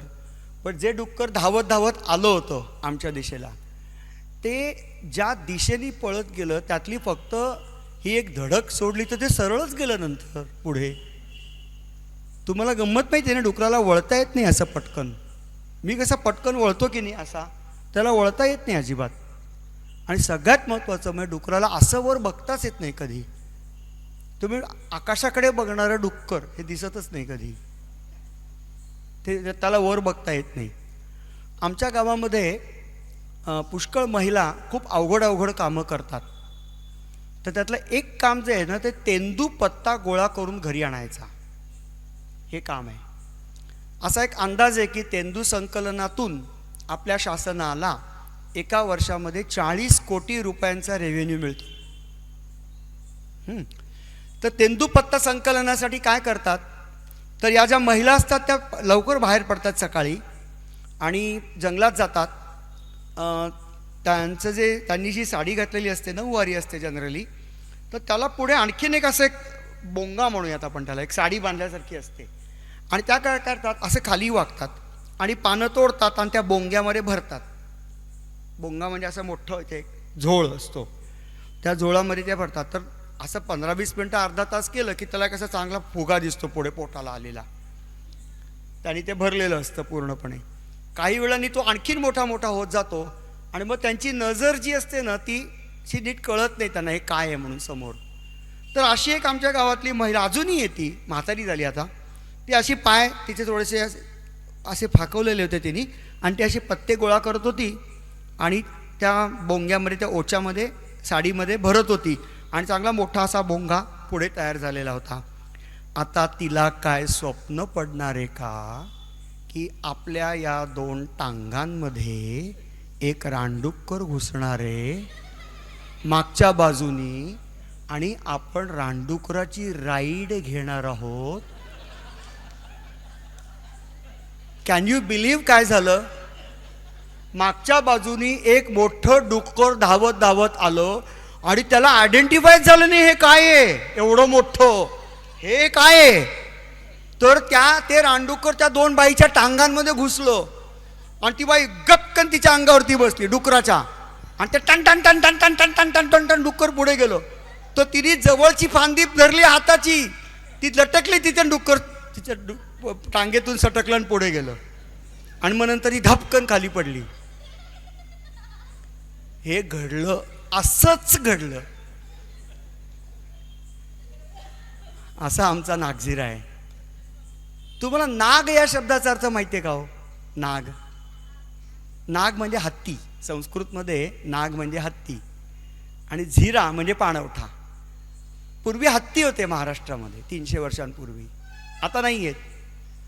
तर हे नागझिरा हे जे नाव आहे या हत्तींवरनं आलेलं आहे, हत्तींचा पाणवठा. तर अत्यंत बेभरवशी जनावर कोणतं, अत्यंत अनरिलायबल प्राणी कोणता, सटकू, डोक्याने सटकलेला असा प्राणी कोणता, तर रानडुक्कर. काहीही गॅरंटी देता येत नाही, कशाचीच गॅरंटी देता येत नाही. आणि जनरली एकांडा जो असतो म्हणजे एकटा जो असतो तो जास्त धोकादायक असतो. आणि तो मस्तवाल असतो, चांगला भरलेला असतो अंगाने. 200-200 किलो 250 किलो वजनाचं एक डुक्कर असू शकतं. तर एवढ्या मोठ्या डुकराला एखादा प्राणी मारतो, ही काही सोपी गोष्ट आहे का? अस्वल देखील डुकराच्या वाट्याला जात नाही. अस्वल आणि वाघ यांची पण कधी कधी मारामारी होऊ शकते जंगलामध्ये. पण हे सगळं कशासाठी चाललंय, तर हे सगळं सर्व्हायव्हलसाठी चाललंय. मान्य आहे तुम्हाला? हे सगळं जगण्यासाठी चाललेलं आहे, सर्व्हायव्हलसाठी चाललेलं आहे. तर या सर्व्हायव्हलमधली जी लढाई आहे ती आपण कोणत्या नजरेने पाहिली पाहिजे, तर आपण एखाद्या मूक प्रेक्षकाच्या नजरेने पाहिली पाहिजे, त्रयस्थाच्या नजरेने आपण पाहिली पाहिजे. जे आपल्याला बघायला मिळेल ते आपल्याला बघायला मिळेल. पण दुर्दैवाने काय झालं आहे की निसर्ग पर्यटनामुळे आपण कुठेतरी काहीतरी बघण्यासाठी पैसे भरतो. आणि मी 16,000 रुपये दिलेत पण वाघ नाही दाखवला तुम्ही, हा व्यवहार सुरू होतो. आणि हा व्यवहार सुरू झाला की निसर्ग कसा बघायचा, का बघायचा, हे सगळं पूर्णपणे मागे पडतं.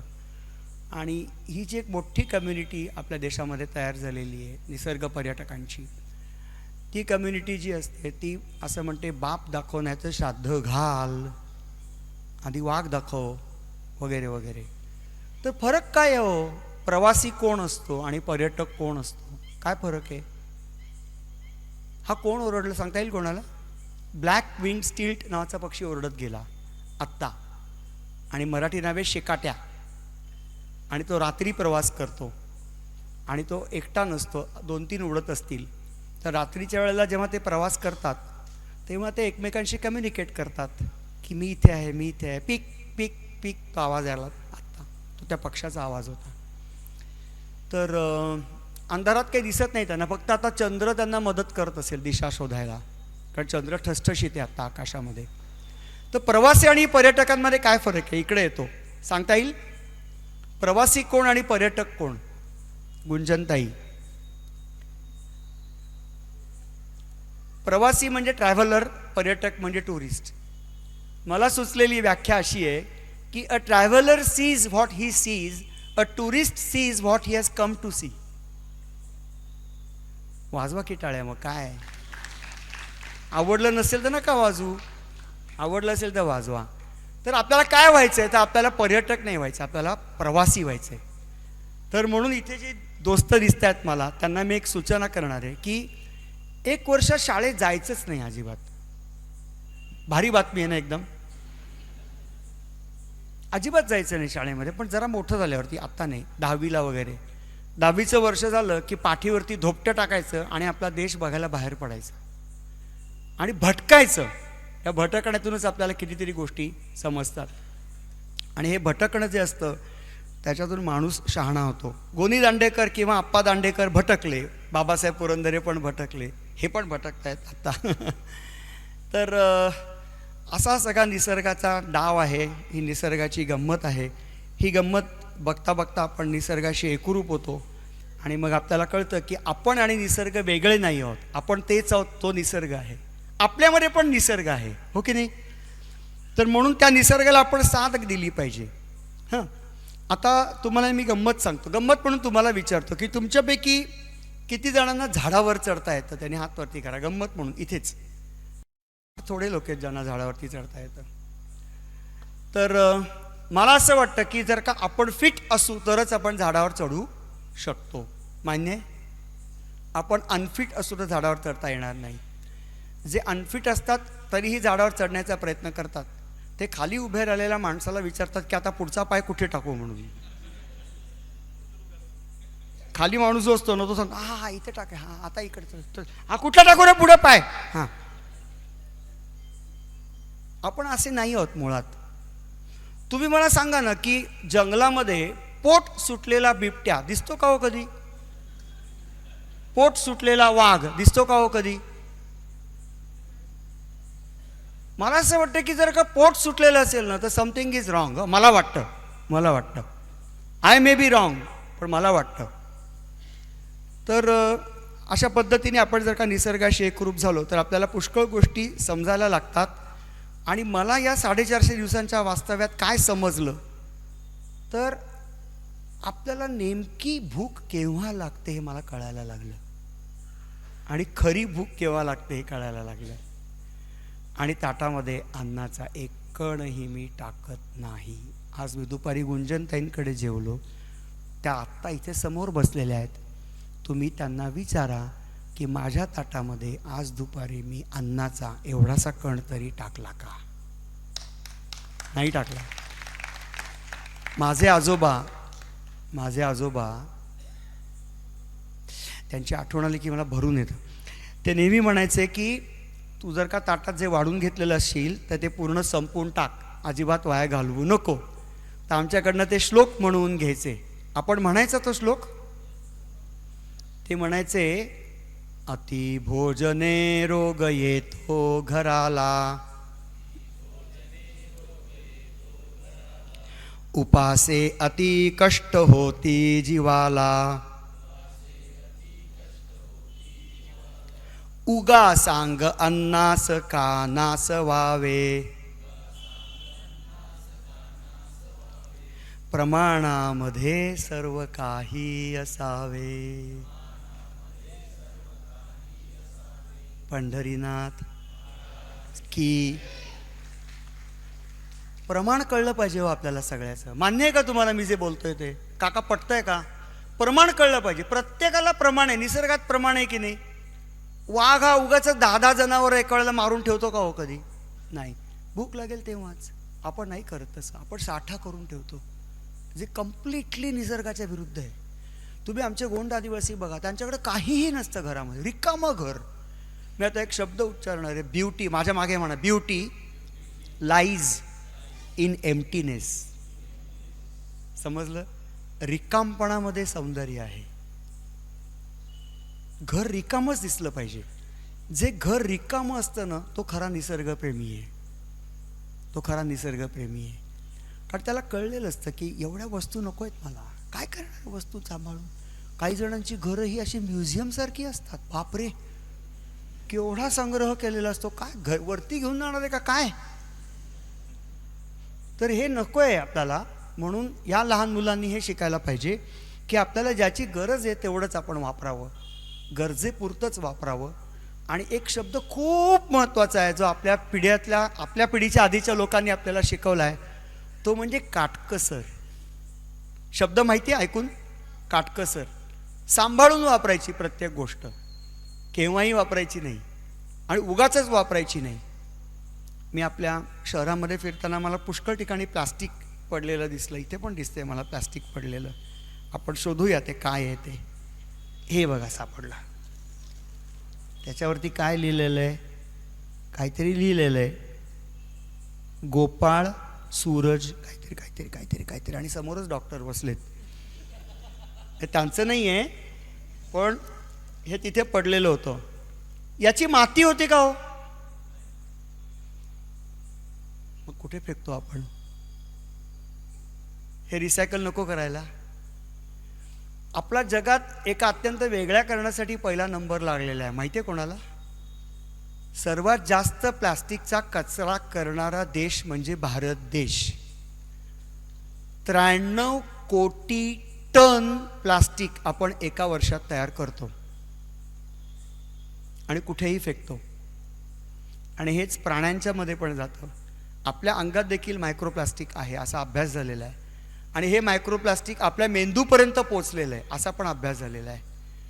त्यामुळे हे सांभाळलं पाहिजे, याची माती होत नाही. हे रिसायकल करणं एवढाच उपाय आपल्यामध्ये आता. आणि एकदा अनफॉर्च्युनेटली आता रिसेंटलीच घडलेल्या एका घटनेमध्ये एका मोठ्या वानरानी आमच्यासमोर प्लास्टिक तोडून तोडून खाल्लं. त्या प्लास्टिकला काहीतरी लागलेलं असेल. आता या गावात किती जण खातात मला माहिती नाही, पण आमच्याकडे खर्रा खाण्याची पद्धत आहे. खातात का इकडे खर्रा? तर तो जो खर्रा आहे ना, त्याचा कागद जेव्हा टाकून देतात की नाही असा, तेव्हा त्याला काहीतरी चिकटलेलं असतं बघा थोडंसं, त्याला एक फार वेगळा वास येतो. तर तो प्राण्यांना खूप अट्रॅक्ट करतो तो वास, आणि प्राणी त्या वासासाठी ते अख्खं प्लास्टिक खातात. आणि आता आमच्या नागझिऱ्यातली स्पॉटेड डिअर्स किंवा हरणं हे खर्याचे कागद खायला लागलेत. आता डॉक्टर तुम्ही मला सांगा, त्याच्या इंटेस्टाईनमध्ये काय होत असेल? ते डायजेस्ट होणार आहे का? नाही होणार आहे. तो प्राणी मरणार आहे केव्हा तरी. मग माणूस म्हणून आपली जबाबदारी काय आहे? प्लॅस्टिकचा वापर जपून करायचा, प्लॅस्टिक रिसायकल करायचं, कुठेही फेकायचं नाही. तर निसर्ग असा एकही पदार्थ तयार करत नाही की ज्याची माती होत नाही. मान्य आहे? परत सांगतो, निसर्ग असा एकही पदार्थ तयार करत नाही की ज्याची माती होत नाही. जंगलातल्या झाडांना कोणी पाणी घालायला जातं का हो? जंगलातल्या झाडांना कोणी खत घालतं का हो? कसं वाढतं आपलं आपलं? ते जंगल आहे, ते स्वयंभू असतं, स्वयंपूर्ण असतं, स्वावलंबी असतं. निसर्गाकडनं घेण्यासारखी एकच गोष्ट आहे, आपण स्वयंभू असायला पाहिजे, स्वावलंबी असायला पाहिजे आणि स्वयंपूर्ण असायला पाहिजे. हे निसर्गाकडनं घ्यावं. हां, माणसाने जेव्हा कर्तृत्व गाजवलं, एखाद्या माणसाने भारी काम केलं काहीतरी एकदम, तर त्याला एकदम मस्त वाटतं, हो की नाही? आता मी जर का अंबानी असतो तर मला एकदम भारी वाटलं असतं, की मी काय रतन टाटा असतो तर एकदम भारी वाटलं असतं. तर निसर्गातून काय शिकण्यासारखं आहे असं मला पुष्कळ जण विचारतात. तेव्हा मी काय सांगतो माहिती आहे का? हे मी माझ्या खिशात ठेवणार आहे, नंतर मी ते योग्य ठिकाणी टाकणार आहे. मी खात नाही अर्थातच, याच्या आतलं कधीच खात नाही. तर तुम्ही आंब्याचं झाड बघितलं आहे का कधी? हां, त्याला जेव्हा जास्तीत जास्त आंबे येतात तेव्हा बघितलं आहे का? काय होतं हो सांगा, काय होतं? हां, क्या बात आहे, किती परफेक्ट सांगितलं तुम्ही. आंब्याच्या झाडाला जेव्हा आंबे येतात तेव्हा ते फळांच्या भारानी झुकतं. याचा अर्थ आंब्याचं झाड त्याच्या कर्तृत्वाच्या शिखरावर असताना देखील ते विनम्र असतं. हे आपण आंब्याच्या झाडाकडनं शिकलं पाहिजे. आपण किती ग्रेट झालो तरी आपण झुकलं पाहिजे. इंग्लिशमध्ये असं म्हणतात, the sun does not shine for only few trees but it shines for the joy of the entire world. सूर्य असा करतो का हो, कारंजाला जरा जास्त प्रकाश द्यावा, नागपूरला जरा 2 किरणं कमी द्यावीत, असं करतो का निसर्ग? काही करत नाही. मोर कधी 2च पिसं दाखवायची बरं का. आज हे पुण्यातून आलेले दिसत आहेत, 2च पिसं दाखवू. हे काय कारंजाला अडचत का, अख्खा पिसारा दाखवू, असं मोर करतो का कधी? काही हातचं राखत नाही हो निसर्ग. किती महान गोष्ट आहे ही जगातली. हातचं राखतो का काही? काही हातचं राखत नाही. तर आता मी लहान मुलांसाठी घोषणा देणार आहे. माझ्या मागे मागे म्हणायचं आहे. मी म्हणणार आहे माकडा माकडा हुप हुप, तुम्ही म्हणायचं झाडं लावू खूप खूप. चालेल? रेडी? माकडा माकडा हुप हुप, माकडा माकडा हुप हुप, झाडं लावू खूप खूप, माकडा माकडा हुप हुप. झाडं लावू खूप खूप. किती हळू बोलते, झाडं लावू खूप खूप, माकडा माकडा हुप हुप. लावू खूप खूप. असं. जेवली की नाही दुपारी? जेवली ना? Very good. तर का झाडं लावायची? तर झाड एक इकोसिस्टीम. हे झाड बघा, या झाडाला फळं आलेली दिसत आहेत. जो मला या झाडाचं नाव सांगेल त्याला मी माझं पुस्तक भेट देणार. मुलांपैकी कोणीतरी नाव सांगा झाडाचं. ह्या झाडाला आता फळं आलेली आहेत, दिसतंय झाड, पण ते उंबर नाही आहे. ज्याला तो बोर्ड लावलाय, स्विच बोर्ड, हे झाड ओळखा. माहिती आहे कोणाला? हां, फिग ट्री. पण मराठी नाव काय? का फिग ट्रीमध्ये 100 स्पीशीज आहेत.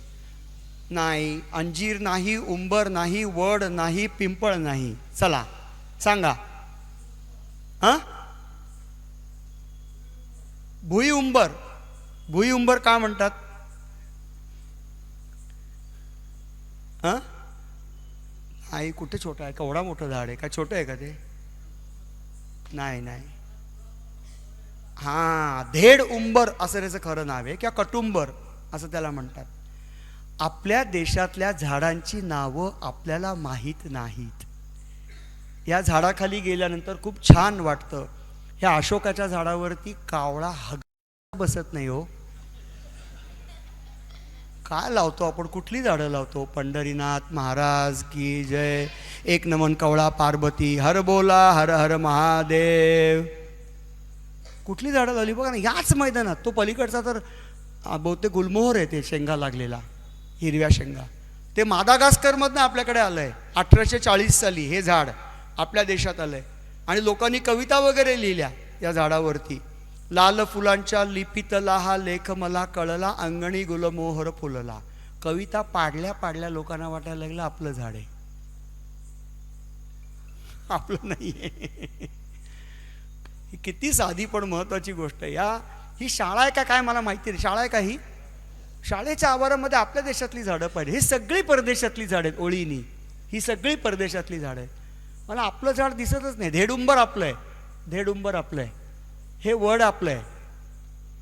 पण पुढे तेव्हा केव्हा तरी त्यांची मारामारी होणार आहे, कारण ते वडाला भरपूर जागा लागते. एक वड मी असा बघितला ज्याच्या सावलीमध्ये 10,000 लोक बसू शकतात. 10,000 म्हणजे एकावर किती शून्य?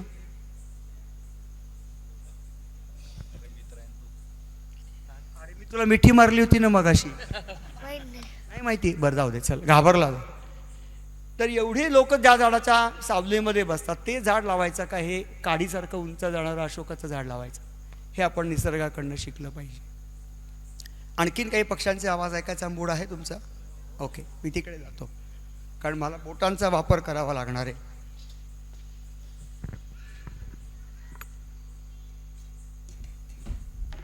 आता हा मी गार चहा पिणार आहे, कारण तो वाया नाही घालवायचा. तुम्हाला गरुड पक्षी माहिती आहे सगळ्यांना? त्याचं नाव आहे क्रेस्टेड सर्पंट ईगल. हां, त्याचा आवाज ऐकायचा आहे. हा जो गरुड आहे तो साप मारून खातो आणि त्याच्या मेन्यू कार्डामध्ये डॉक्टर 4 विषारी साप आहेत. कोणाच्या मेन्यू कार्डामध्ये? गरुडाच्या. नाग, मण्यार, घोणस आणि फुरस. पण गंमत म्हणजे मण्यार कधीही दिवसा बाहेर पडत नाही, मण्यार ही रात्री बाहेर पडते. नाग आणि घोणस दिवसा दिसू शकतो, पण कधीतरी क्वचित तिने त्या गरुडाने अगदी संध्याकाळी एखादी मण्यार मारली असेल. हां, गरुडाचा आवाज ऐकूया. त्याच्यासाठी परत हेच टेक्निक मी वापरणार आहे. हां, हा जो गरुड आहे तो आकाशात उंच उडतो, खूप उंच जातो आणि जो थर्मल्सचा उपयोग करतो आणि मग तो आवाज करतो.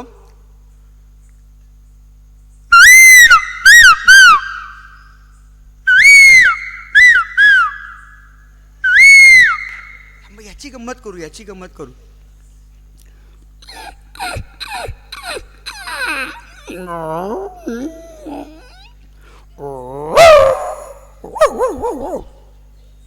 कुठे गेला रे?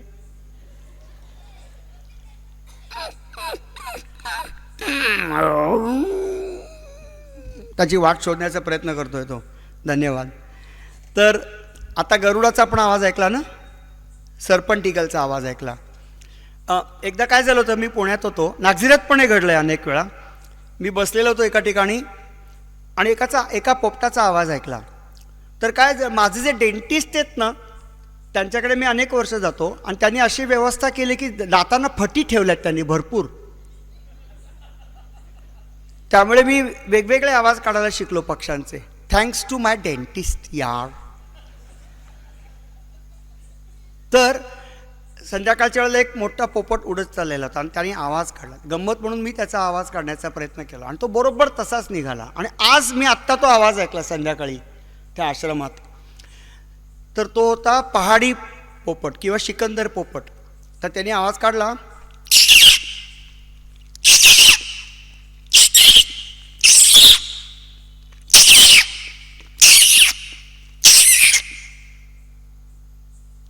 आणि तसाच आवाज त्या पोपटाने काढला. त्याला वाटलं की आपला प्रतिस्पर्धी आपल्याला काय चॅलेंज करतोय, म्हणून त्याने गिरकी मारली आणि माझ्या शेजारच्या झाडावरती येऊन उतरला. आज संध्याकाळी घडलं इथे.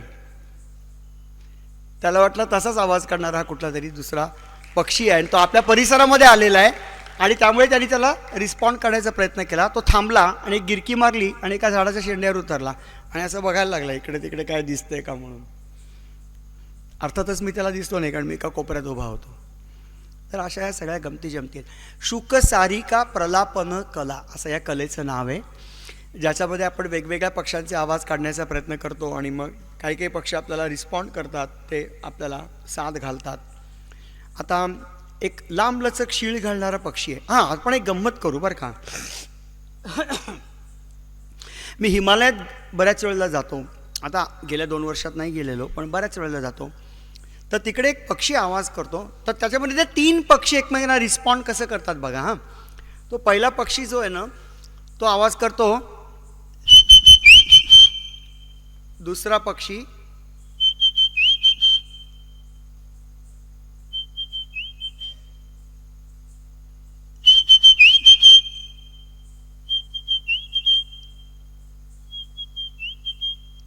वाटतंय का लांबून येत आहेत आवाज कमी जास्त अंतरावरनं. ए तू तिकडे काय करतोयस, ती मागे वळून बघायला लागली होय. असं वाटतं की नाही हा आवाज ऐकल्यानंतर.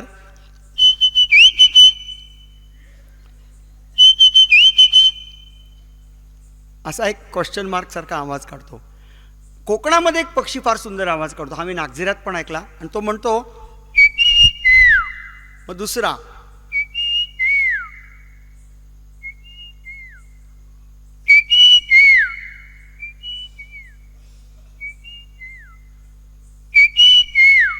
सुखी ठेव असं वाटतं. सुखी ठेव. किती सुंदर असतात ना पक्षी. तुम्हाला आवडतात का हो पक्षी बघायला? आवडतात? किती जण पक्षी बघायला जातात? जरा हात वरती करा. किती जण पक्षी बघायला जातात? फारच कमी जातात. पक्षी बघण्यात वेगळा आनंद आहे हो, आणि ते फार वेगळं आहे सगळं जग, आणि ते इतके निरागस असतात, निष्पाप असतात. मी पक्षी पिंजऱ्यात ठेवण्याच्या विरुद्ध आहे. मला आवडत नाहीत पिंजऱ्यात ठेवलेले. हां, आता आपण असा हात करूयात आणि सगळेजण एक शपथ घेऊयात. सगळ्यांनी असा हात करा. आपला उजवा हात सरळ करायचा आणि शपथ घ्यायची. रेडी? मी कधीही निसर्गाचा नाश करणार नाही. मला जमेल तेवढी मदत करेन. जेव्हा शक्य असेल तेव्हा पायी चालत जाईन. कागदाचा कमीत कमी वापर करेन. ताटात वाढून घेतलेलं सगळं अन्न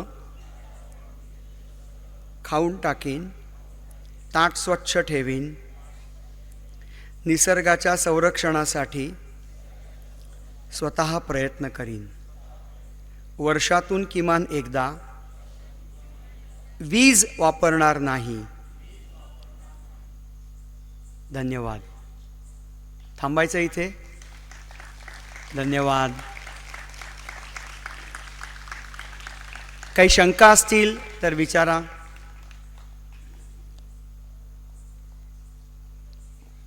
किती वाजलेत मला माहिती नाही. माझं घड्याळ हे 120 वर्षांपूर्वीच बंद पडलेलं आहे. ते फक्त नावाला आहे घड्याळ, कारण मला सालीम अलींच्या एका शिष्याने हे दिलं म्हणून मी ते वापरतो. अदरवाईज ते बंद पडलं आहे. पहाटेचे 4:30 वाजलेले आहेत या घड्याळामध्ये. काही प्रश्न असतील तर विचारा, नाहीतर आणखीन काही गंमत म्हणून पक्ष्यांचे आवाज ऐकूयात. ऐकायला आवडतील? ओके. नाचरा नावाचा एक पक्षी आहे, तो आवाज करतो.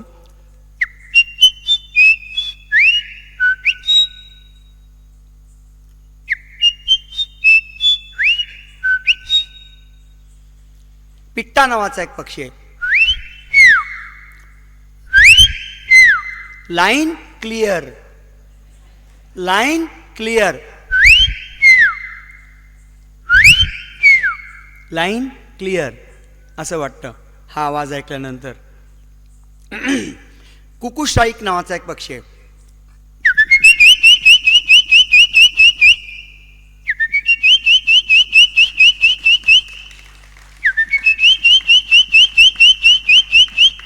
असा शार्प असतो त्याचा आवाज आणि आपल्याला तो लांबून पण ऐकू येतो. पक्षी सूचना देतात वेगवेगळ्या. काही पक्षी इतर प्राणी दिसले की सूचना देतात. जर का एखादा साप निघाला, एखादं मुंगूस निघालं तर साळुंकी एक आवाज काढते वेगळा. ऐकलाय कधी तो आवाज? तो असा असतो बघा.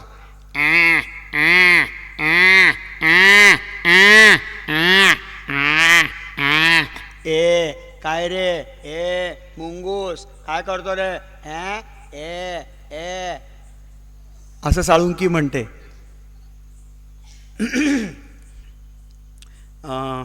त्याच्यानंतर काय, बिबट्याचा आवाज ऐकायचा आहे. ओके, मी कसा काढतो ते बघा, एकदम सोपं आहे. ह्या असे हात करायचे हां, आणि ओंडक्यावरती करवत आपण घासतो ना तसा आवाज येतो बघा.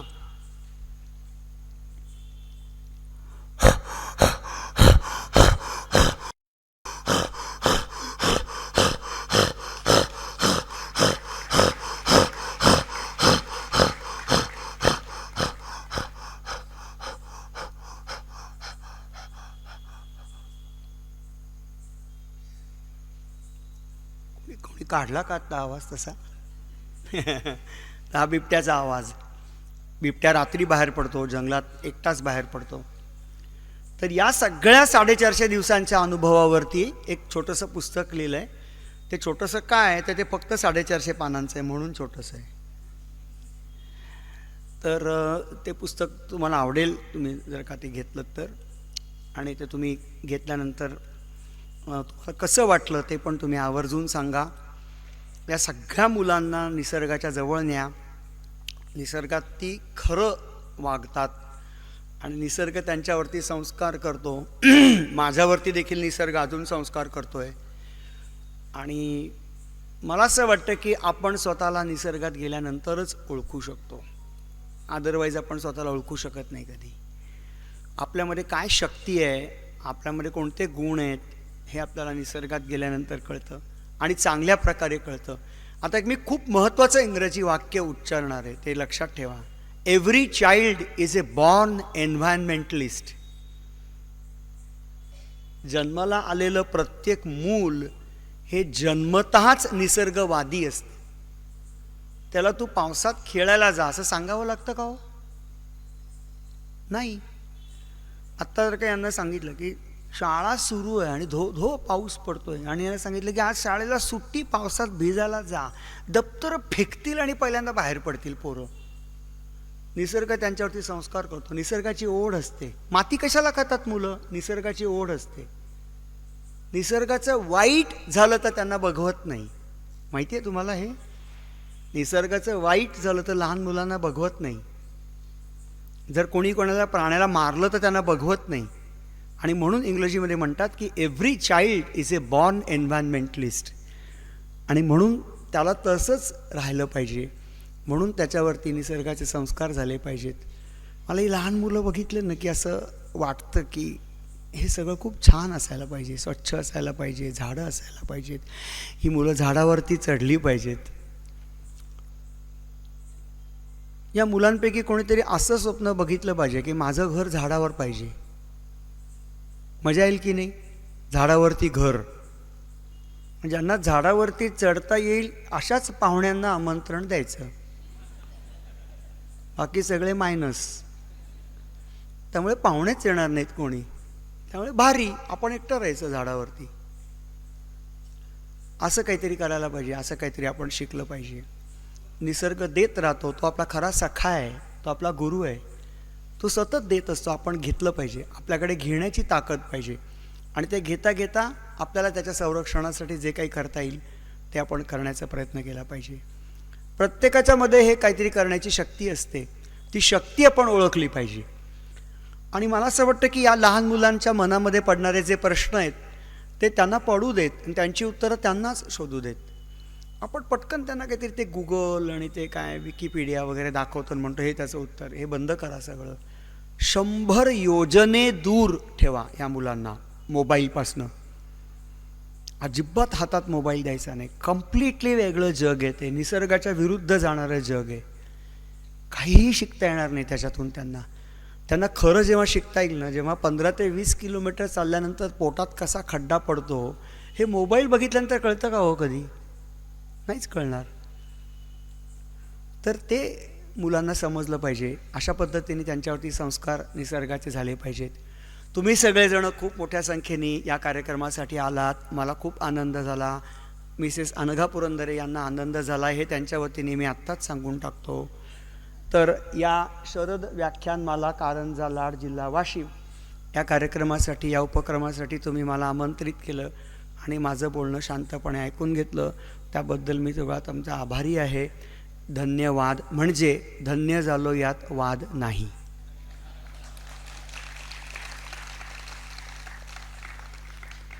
काहीही प्रश्न विचारा.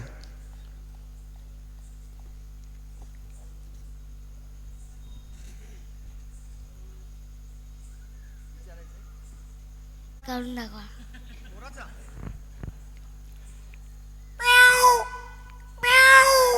आता घसा बसलाय म्हणून, नाहीतर आला असता चांगला.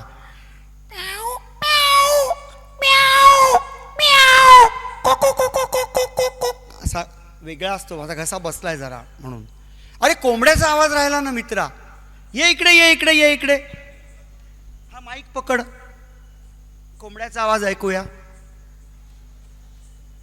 किती वाजता उठतो तू? 7 वाजता. बापरे, तोपर्यंत 200 कोंबडे उठलेले असतात. तर उद्यापासून कोंबडा हरवला की उठायचं 4 वाजता. खूप मजा येते. रेडी? आता असं धर जरा जवळ. कोंबड्याचा आवाज. हा,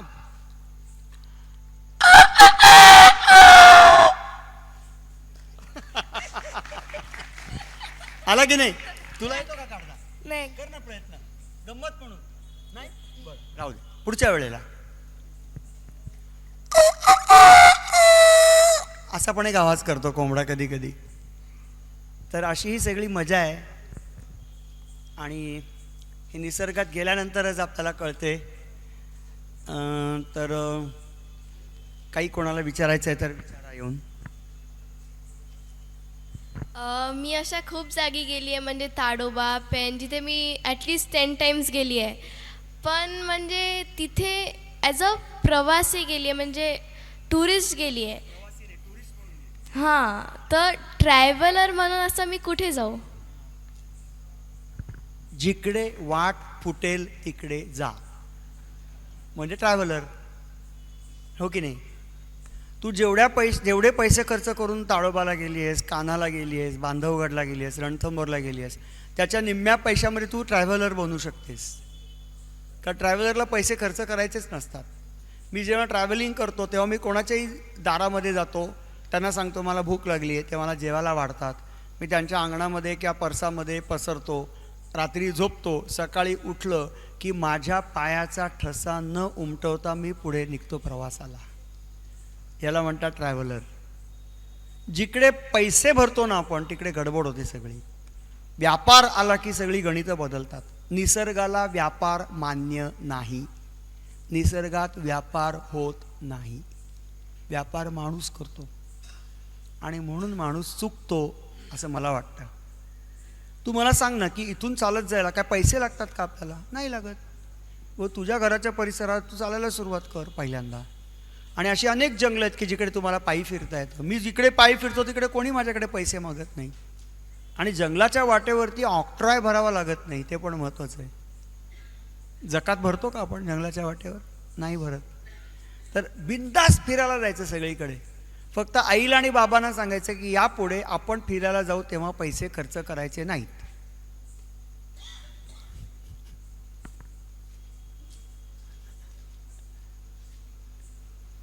थोडक्यात फुकट फिरायचं.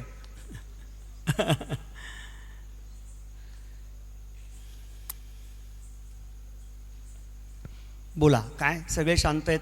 कोणाला काही प्रश्न विचारायचे असेल तर जरूर विचारा. 2 प्रश्न मुलांकडनं आले आहेत. एखादा प्रश्न एखाद्या स्त्री प्रेक्षकाकडनं यावा, एखाद्या पुरुष प्रेक्षकाकडनं यावा. माझा जो शो आहे तो जरा स्पेशल आहे. सुधीर फडक्यांचा जो शो होता तसाच माझा शो आहे. नाहीतर मग आपण थांबूया. खूप खूप धन्यवाद. आपण नक्की भेटूया. तुम्ही नागझिऱ्याला या, तुम्हाला आमंत्रण आहे नागझिऱ्याचं. आणि तुम्ही जर तिकडे आलात तर मी तुम्हाला पायी फिरवणार आहे. मात्र घोडा नाही, गाडी नाही, जिप्सी नाही, काय नाही. म्हणजे खरी भूक म्हणजे काय ते तुम्हाला तिथे कळेल. आणि खरी भूक लागल्यानंतर, पोट भरल्यानंतर एक लांब लचक ढेकर देण्याचा जो आनंद आहे, तो तुम्हाला तिकडे घेता येईल. थँक्यू.